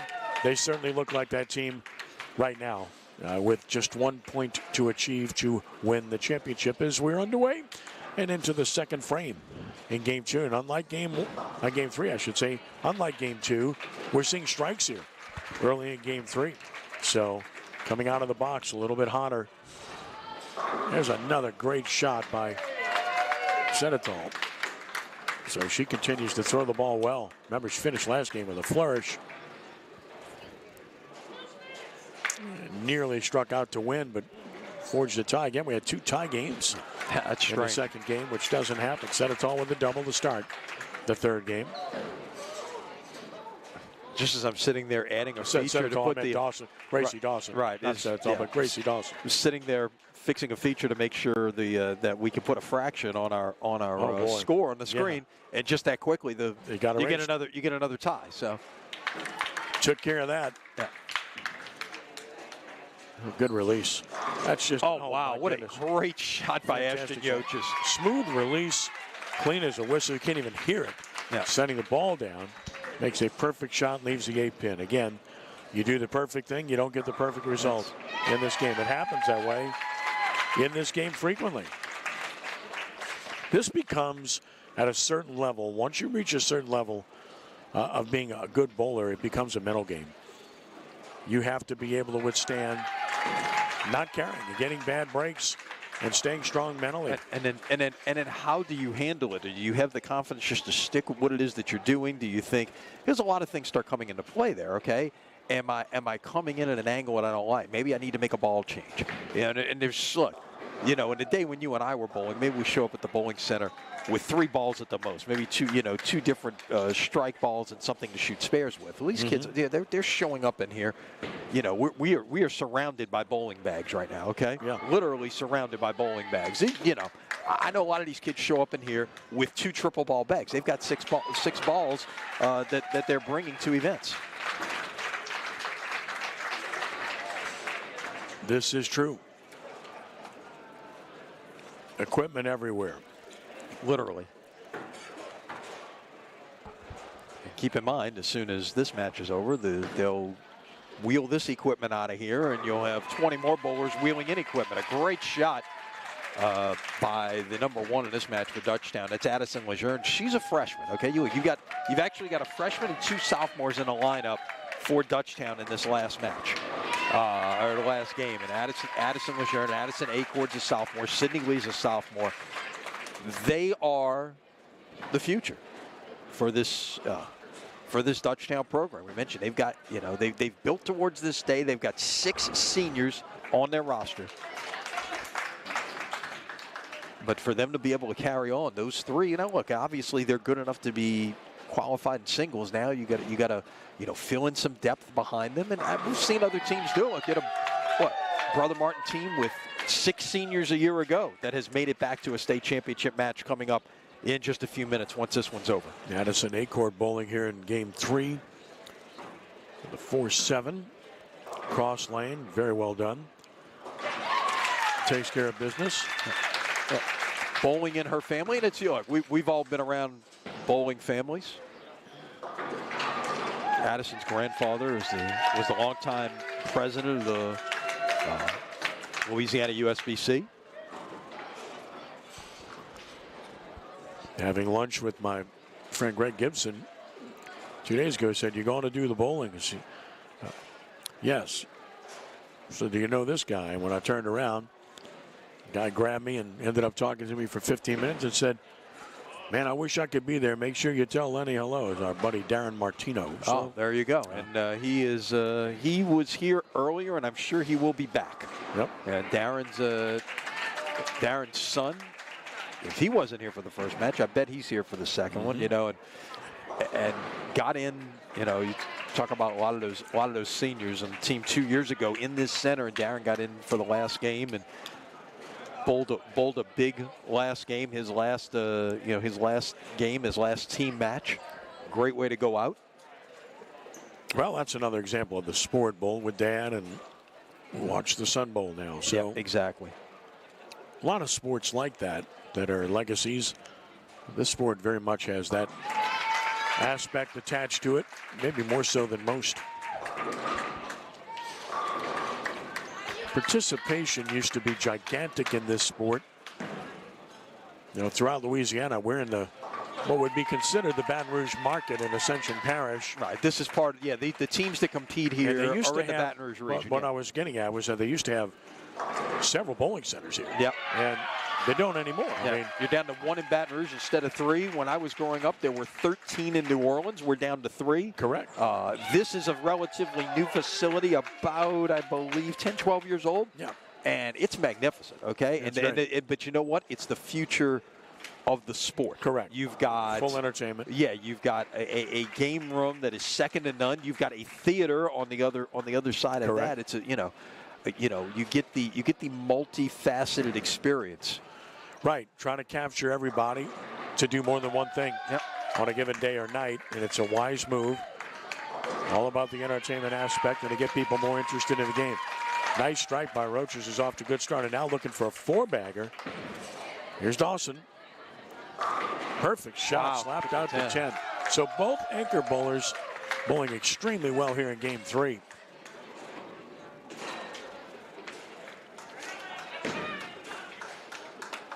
But anyway, when I was getting at was I bowled all the time in tournaments, and I bowled at plank bowl frequently, bowled at circle bowl frequently. The old ain't there no more exists, and as you mentioned in the New Orleans market, where didn't we bowl? I only bowled at Airline Bowl once. I only bowled at Bowlerama about 3 times. I bowled, I'm just going over them all, Rainbow Lanes, of course, I bowled there, Bridge Bowl, bowled in the prep league there. I'm just going over all the ones there. Sugar Bowl, of course, I bowled in league play there consistently. Orbit Lanes, I bowled there quite a bit. I'm just going over all the, I mean, you want to go back to, O'Shaughnessy's. I mean, I didn't do that, but your dad probably did. I'm just thinking of all the ones that. Oh, there's so many. A Mardi Gras Bowl. Mardi Gras Bowl was the first Mardi place. Gras Bowl and Chef Ventura. We were talking about Kenner Bowl just the other day, because there's while it had a lot of history with Louisiana bowlers bowling on the PBA Tour, but one of the guys who won the Masters, which is going on this week, back in the day, was a guy named Ken Johnson. Wasn't from here, but came here and was the manager of Kenner Bowl, and was a Masters champion. In his first ever TV appearance, he went out and won the tournament. Amazing. Yeah, I bowled in a league at Kenner Bowl. I bowled in several tournaments there. Right. And I saved the 2 big ones for last. Of course, Paradise Lanes and the biggest of all, Pelican Lanes, where I grew up and spent all my time in my youth. And bowling there, I thought bowling was really, really hard because it was hard to score there. But no doubt, it's like every time you went somewhere else, you felt like you were a good bowler. Yeah. But then again, and I didn't mention Mid-City. I bowled in leagues in Mid-City as well. But in the New Orleans market, the ones that were really tough were, Bowlerama and Pelican Lanes, toughest to score at. Those were the 2. Those were. Can we call them brickyards as tales of endearment? Well, Pelican Lanes was always about left-handers, and asked my late great friend Jay Robinson about that. Don Helling won twice, both times Pelican Lanes, 71-75. Yeah. God bless him. He's out of St. Louis. Can't be all that bad, but he's left-handed. Good for him. But left-handers did score better at Pelican Lanes than right-handers did. String over for Dawson on lane 25. Now try to make the 10 pin. It's a pretty good match there at number 6 right now. As Dawson started out with a 4-bagger, converts the spare. Yeah, really good match. Ochsner at a 2-9 pace. 2 really good bowlers. All right. You know the answer. Trivia question. The only female to win a PBA Tour event. I think there's more than one now. Didn't Liz Johnson win one as well? Liz Johnson, but there's more than one. Kelly Kulick. Kelly Kulick won the Tournament of Champions. I was out in Vegas the year before that. Got a chance to check out some of the Tournament of Champions out there that year, which was the PBA's 50th anniversary, and it's still, some of the most precious time I've ever spent in a bowling center. Lisa Wagner might have been the most accurate women's bowler. She just was so accurate. Went down the boards. And then the one that really created the most rolling revolutions that I remember is Leanne Barrett.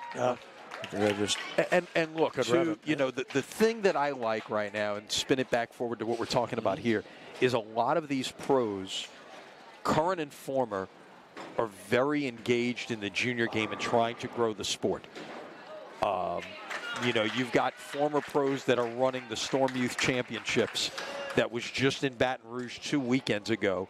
And by all indication, you know, Kim Bogan, the Denham Springs coach, is also the general manager at All-Star Lanes in Baton Rouge, where we'll be tomorrow, said, keep your fingers crossed, but hopefully the Storm Youth Championships will be back in 2024. And it was a well-run tournament. You had some Louisiana bowlers experience some success there. Look, it's different. And, you know, one thing you're seeing here, you're seeing bowlers compete on a house shot, okay? Think of this like you might think of playing golf at City Park, okay? Then a sports shot is... May I interrupt you for 1 second? You've got to talk about this leave on lane 24. 5, 7, 8, that is crazy. I don't know. I didn't see how we got to that point, but that is crazy. The 5, 7, 8, certainly makeable. And, oh my, well, I don't think I've seen that version of it with that kind of split in terms of the pins. Yeah, it was like something, something even moved off spot. Anyhow, I had to no, of course, but we had some Louisiana bowlers experience some success. Brian Bass will be competing tomorrow. One was they give out medals in every round for the different oil patterns, small, short, medium, and long. And the sports shot is not something we see a lot of in Louisiana, but it's used on the national level and competing in tournaments. And you know, it's a lot harder to bowl on. It's like I said, if you compare City Park to going to play Augusta National, I always use the golf analogy with that. Today's coverage on Crescent City Sports is brought to you by the Lamarck Motor Company in Kenner. Lamarck Lincoln is the only Lincoln Black Label dealership in the market. It's more than ownership, it's membership. Must be a reason. Well, my wife drives a Lincoln Nautilus, loves it. That's a great product. And so good to have Lincoln back in the market. It was hard to believe they didn't have him in the market for several years. It's some complex in Kenner that Lamarck has. One stop fits all. You can do anything there, which inevitably I do. So we're through 6 frames now in Dutchtown.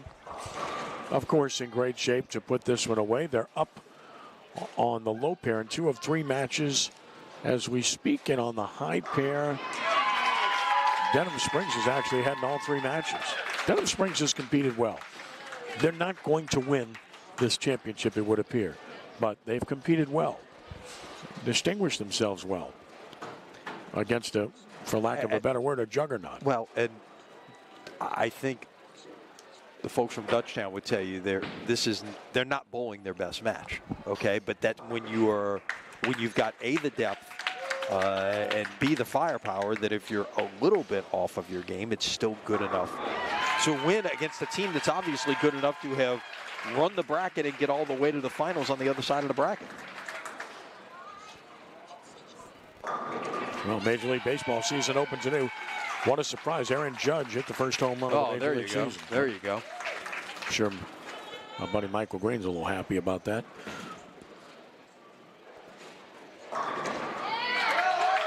Beautiful shot. Yeah, great shot right there. And look, that's Audrey Setitol was outstanding in last year's championship match, and she's, you know, bowled pretty well today. Doesn't have a lot to show for it. The stone 7 pin on lane. That's a tough break right there. That was a really good shot by Layla Lejeune. That's high. I said that because you got a really good match going on in the 5 spot as we speak. An 18-pin lead for Gracie Dawson, but Rogers is right there with the strike up. Both bowling at a high level and filled every box. Dawson started with a 4-bagger to establish that lead and chops the spare. That's, again, that's mostly bad fortune. I mean, you miss by half board at most. A lot of people make it anytime they hit the front pin, but just the absolute perfect angle to miss it as it turned out. And now that is a 7-pin match in the 6th spot with 3 frames to go, with the 2 best bowlers, 1 on each team.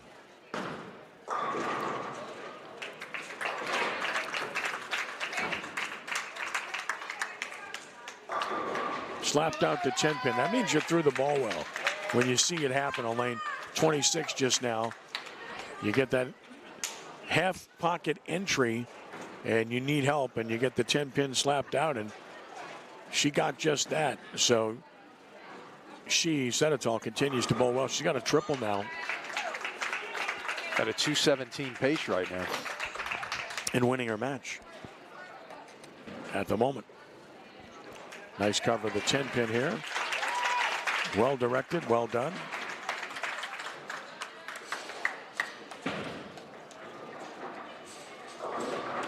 You look back into the semifinals, and you might determine the outstanding bowler here. It might have to reach back into the semifinals a little bit, just because the scores have not been as good in this final match. Lee, good shot, leaves the 6.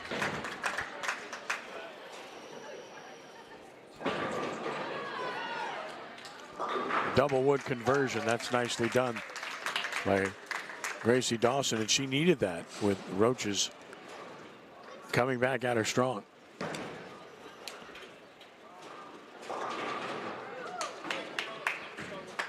Roaches with a strike. She's up next. With the strike, can take the lead in her match against Dawson. Both are over 200 projected score here as we speak.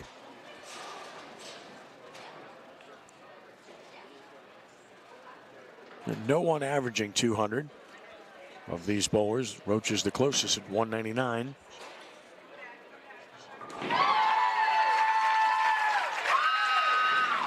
Beautiful strike on 23. Here's Roaches for the lead.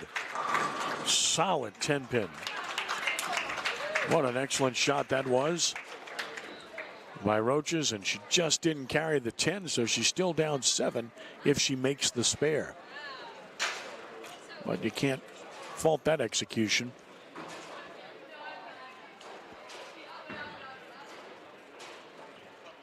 And a nice strike, slapping out the 10-pin there. Another good example of it by Diaz, and a nice spare by Roaches. And a 4-pin on lane 23.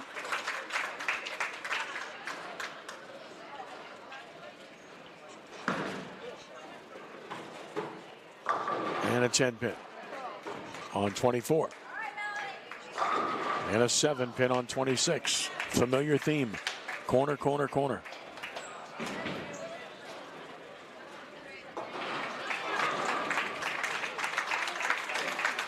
So 8th frame we have reached. Drama's kind of out of this one now in terms of a winner.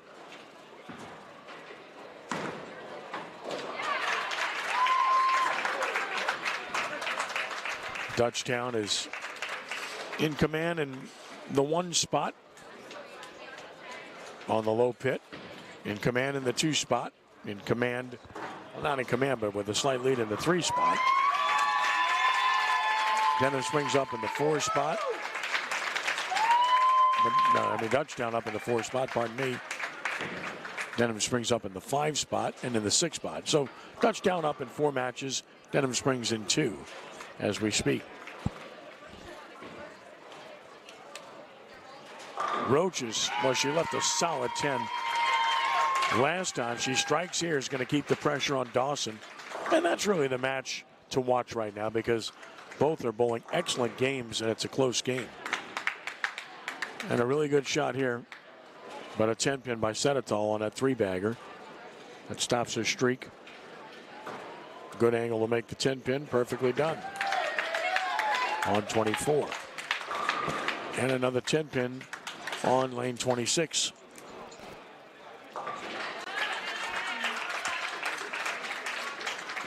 Awards are forthcoming. State champion, state runner-up, and course, starting last year, the Outstanding Bowler Award. So yep, and we'll see. Get a chance to see if we can get, get with some of these we'll get winners from Dutchtown. Lenny to visit with winners here when we're done. Get them in position on camera. Here is Dawson with an important strike. So Dawson able to get the light hit, carry, and maintain that lead of 7 pins going to the 10th frame. Dawson and Roaches at a high level bowling each other here.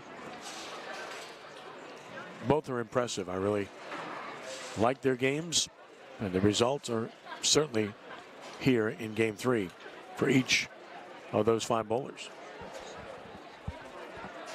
So 155 for Denham Springs, number 4. That's London.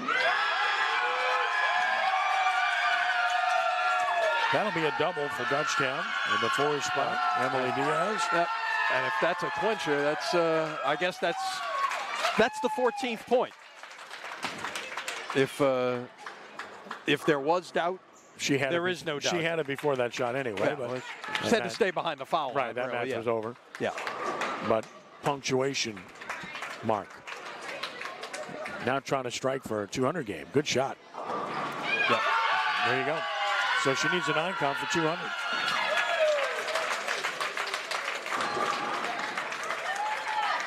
.175 average bowler and fixing to bowl 200. Senatol Spear, she's going to shoot in the 2 teams.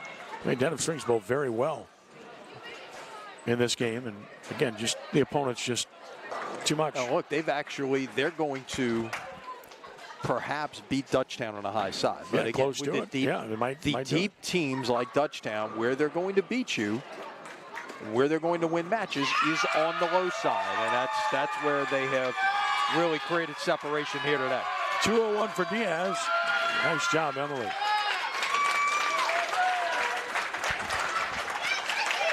And Senatol finishes, I think, 214. Yep, outstanding game. Audrey Senatol. Really well done. So now there's another carry. Here's Lee. Shaking a wiggle and a 5-pin.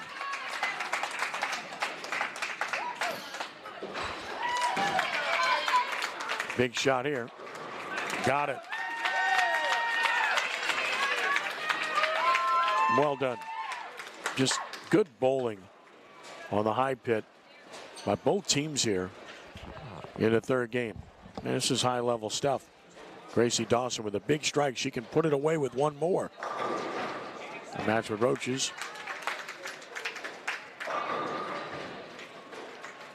But has to throw 1 more if she wants to put it away. Lee shoots 169. And here's Dawson. She's high. So that match not over.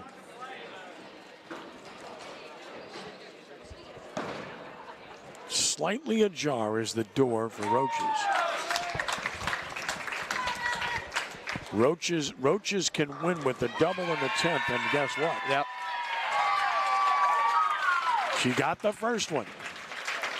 Dawson then finishes at 223. Wow. And the next time Ashton Yochis bowls in a team match after today, she'll be wearing the red of Nebraska. Well, here we go.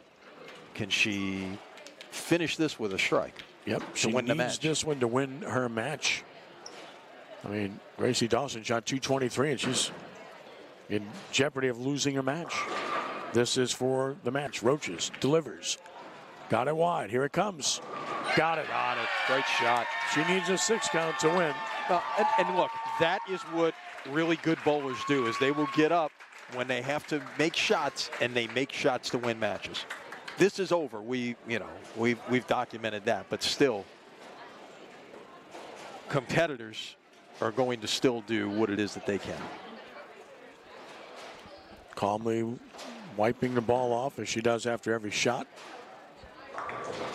And you see in baseball, towing the rubber. She's on the lane now. And needs 6 pins here. Wide. Came back. Slapped out the 10. Boy, that's just good roll. 228 game for Roaches. Struck out to win the match. So impressive. see the hug in the pit there. But this is 3 years in the making, Ken. Very They much were so. semifinals in 21 here at Premier, semifinals in 22 in Baton Rouge, and then back here in their home center. You know, all of these seniors finally get a chance to take home a state championship. And the recap has gone up on the right side because they're finished. The left hand there in the 10th frame. But Denham Springs, total-wise, beat Dutchtown on the right-hand side, 1593 to 1570. So credit there that they were able to step up and do that again. But it's the depth of Dutchtown that ends up prevailing. Dutchtown won 2 of the 3 matches on the high pair. And they're in position to potentially sweep the low pair once again. Certainly looks that way. It was 13-3 coming in. So this would end up 22 to 5. 22 to 5 maybe, or 23 to 4. What are we looking at? They won 1 over here, so that's only 1 point. Oh, that's true. 4. It is 23 to 4. Yeah, they're going to sweep on this side, presumably, as a chin. 3 is still in play.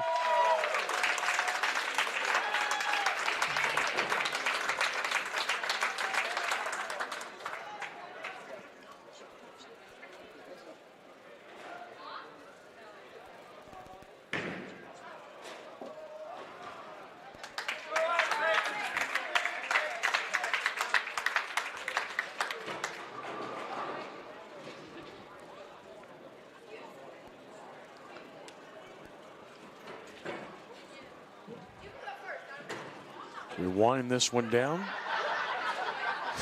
Laughing it off. Yeah, there you go. Who's going to bowl first right here? Yeah. No drama here. Just having fun. They know each other very well. Oh, you know, that's the thing. When you bowl, you know, the ones who bowl on the junior circuit, they all do know each other, and they all root for each other. Somebody's got to win and somebody's got to lose. She's today. laughing. She said, you should have gone first.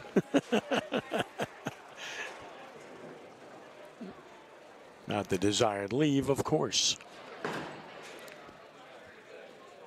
He had the honor of finishing off the state championship match. The number 3 bowlers, Layla Lejean and Alex Fontenot.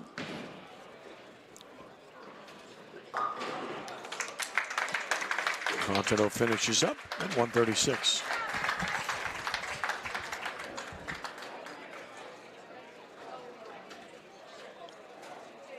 Probably talked to the winning coach and the Roaches, and I would imagine.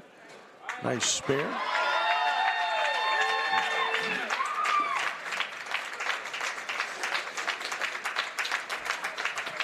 Karen Beam, of course. Coach Beam's done a great job with this program, as Lenny has mentioned, in just building it up continuously to this level. This will be the final shot of the state championship match for the girls. And there it is. Dutchtown wins the girls' state championship in the LHSAA for 2023 with a convincing 23-4 victory over Denham Springs. The hugs all around. The celebration ensues. Joy at the highest level. This is what you play for, to be able to accomplish this. Last year, y'all defended the state champs, and you came here and you had runner-up position, and congratulations. That's all. I want to congratulate Dutchtown Elementary. And Audrey Sanatali, you had a 214 game. So the announcement's being made. Dawson had a 223.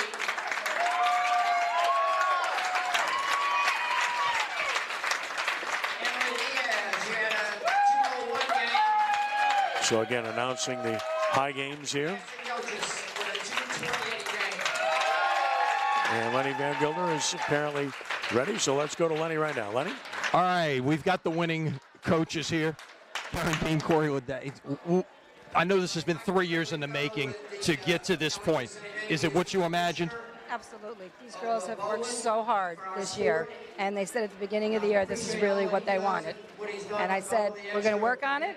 You go out there and get it, and they did it today. They have been relentless and not settling for anything. They've done a fantastic job.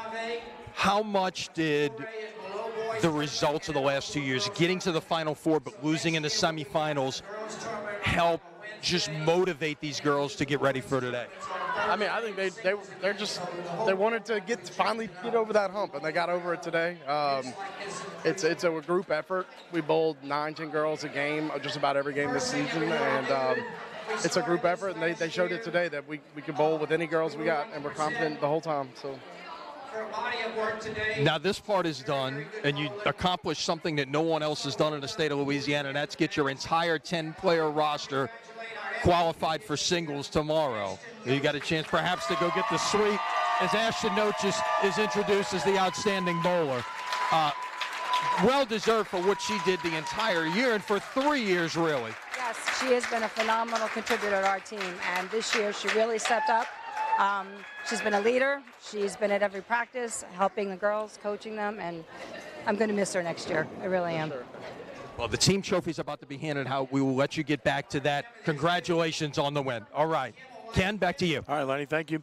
And congratulations to the Dutchtown Griffins. What a season they have put forth here.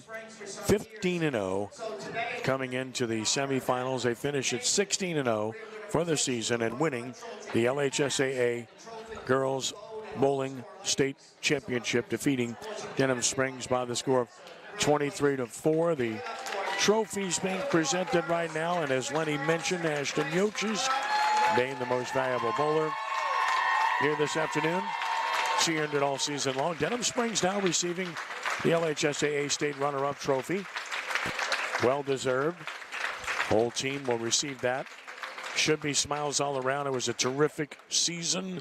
Outstanding job by Kim Bogan and her team to get to this level after winning it all a year ago and losing so many bowlers, and to put themselves in this position speaks volumes about the quality of this program and the continual nature of how good this program is and has been. So very impressive to say the least, and they are getting their just due as we speak. Pictures taken. All happy. Should be. Not much else they could do against a terrific Dutchtown team. Next up, Dutchtown will get its just due and reward for winning it all. Again, the whole team will be there to receive it as they will step forward. So the announcement being made, Rick Bourgeois, who runs the LHSA State Bowling Championships annually, proprietor at this bowling center as well.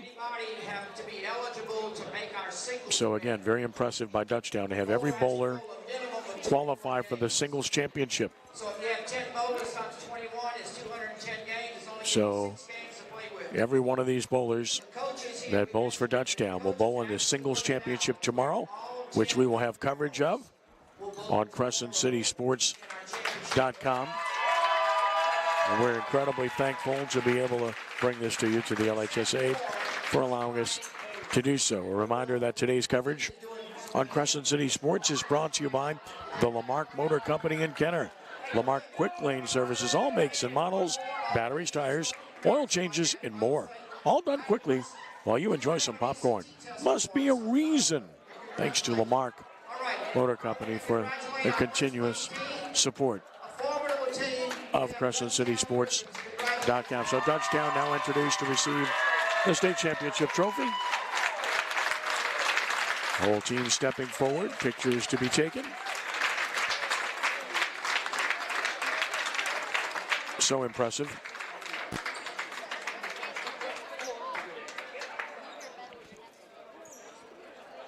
And posing for the shot right now, and there'll be nothing but smiles in abundance for Dutchtown. Both of these schools bowling in this region and close by. So outstanding attendance here this afternoon on both fronts for these programs. in support of their bowlers and of their schools.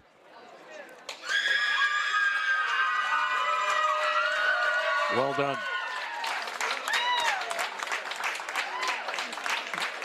By the Dutchtown Griffins to win this here by a 23-4 margin over Denham Springs this afternoon.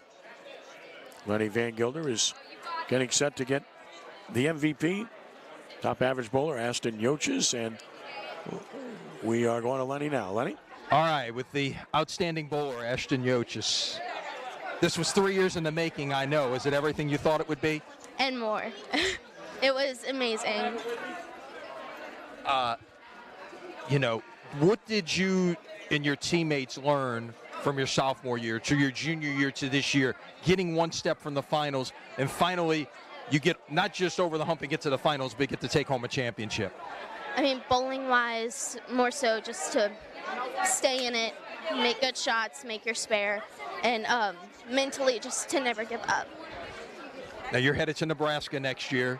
Academically, athletically, a chance to compete for one of the top programs in America. What does that mean to be able to leave here with a state championship on your way there? It means everything. I couldn't be prouder. Congratulations. Ken, back to you. Okay, Lenny, thank you, and congratulations to Ashton, and congratulations to the Dutchtown Griffins for an outstanding performance in winning this one here this afternoon over Denham Springs by the score of 24-3. Yoches with games of 156, 184, 228 here in the championship match, as she came on strong at the end to put herself in that position. A bowl of 568 series overall. And the celebration begins for the Dutchtown Griffins. Congratulations to the Denham Springs Yellow Jackets once again, as they seem to be here every year. And they were again this year with a superlative season as well, but a completely completed, unbeaten season for the Griffins. Lenny, final thoughts about this one? It's what we expected, obviously. And Dutchtown, look, I think they'd be the first one to tell you that they could have bowled better, but they stepped up in matches when they had to step up. And, you know, at the end of the day, their depth is what prevailed to claim this championship. Thanks for joining us for our Girls State Championship here from the LHSAA. Remember to stay with Crescent City Sports, as we'll have coverage of the boys' final coming up next. For our Crescent City Sports production team, for Lenny Van Gilder, for Todd Whittington, I'm Ken Trahan saying so long for now from Gonzales, where Dutchtown's Griffins are the 2023 LHSAA Girls State Champions. Stay with us, back in just a few with the Boys State Championship. Until then, thanks for joining us, and be a good sport, and God bless you one and all. Rounding third and heading home for a couple of minutes. So long.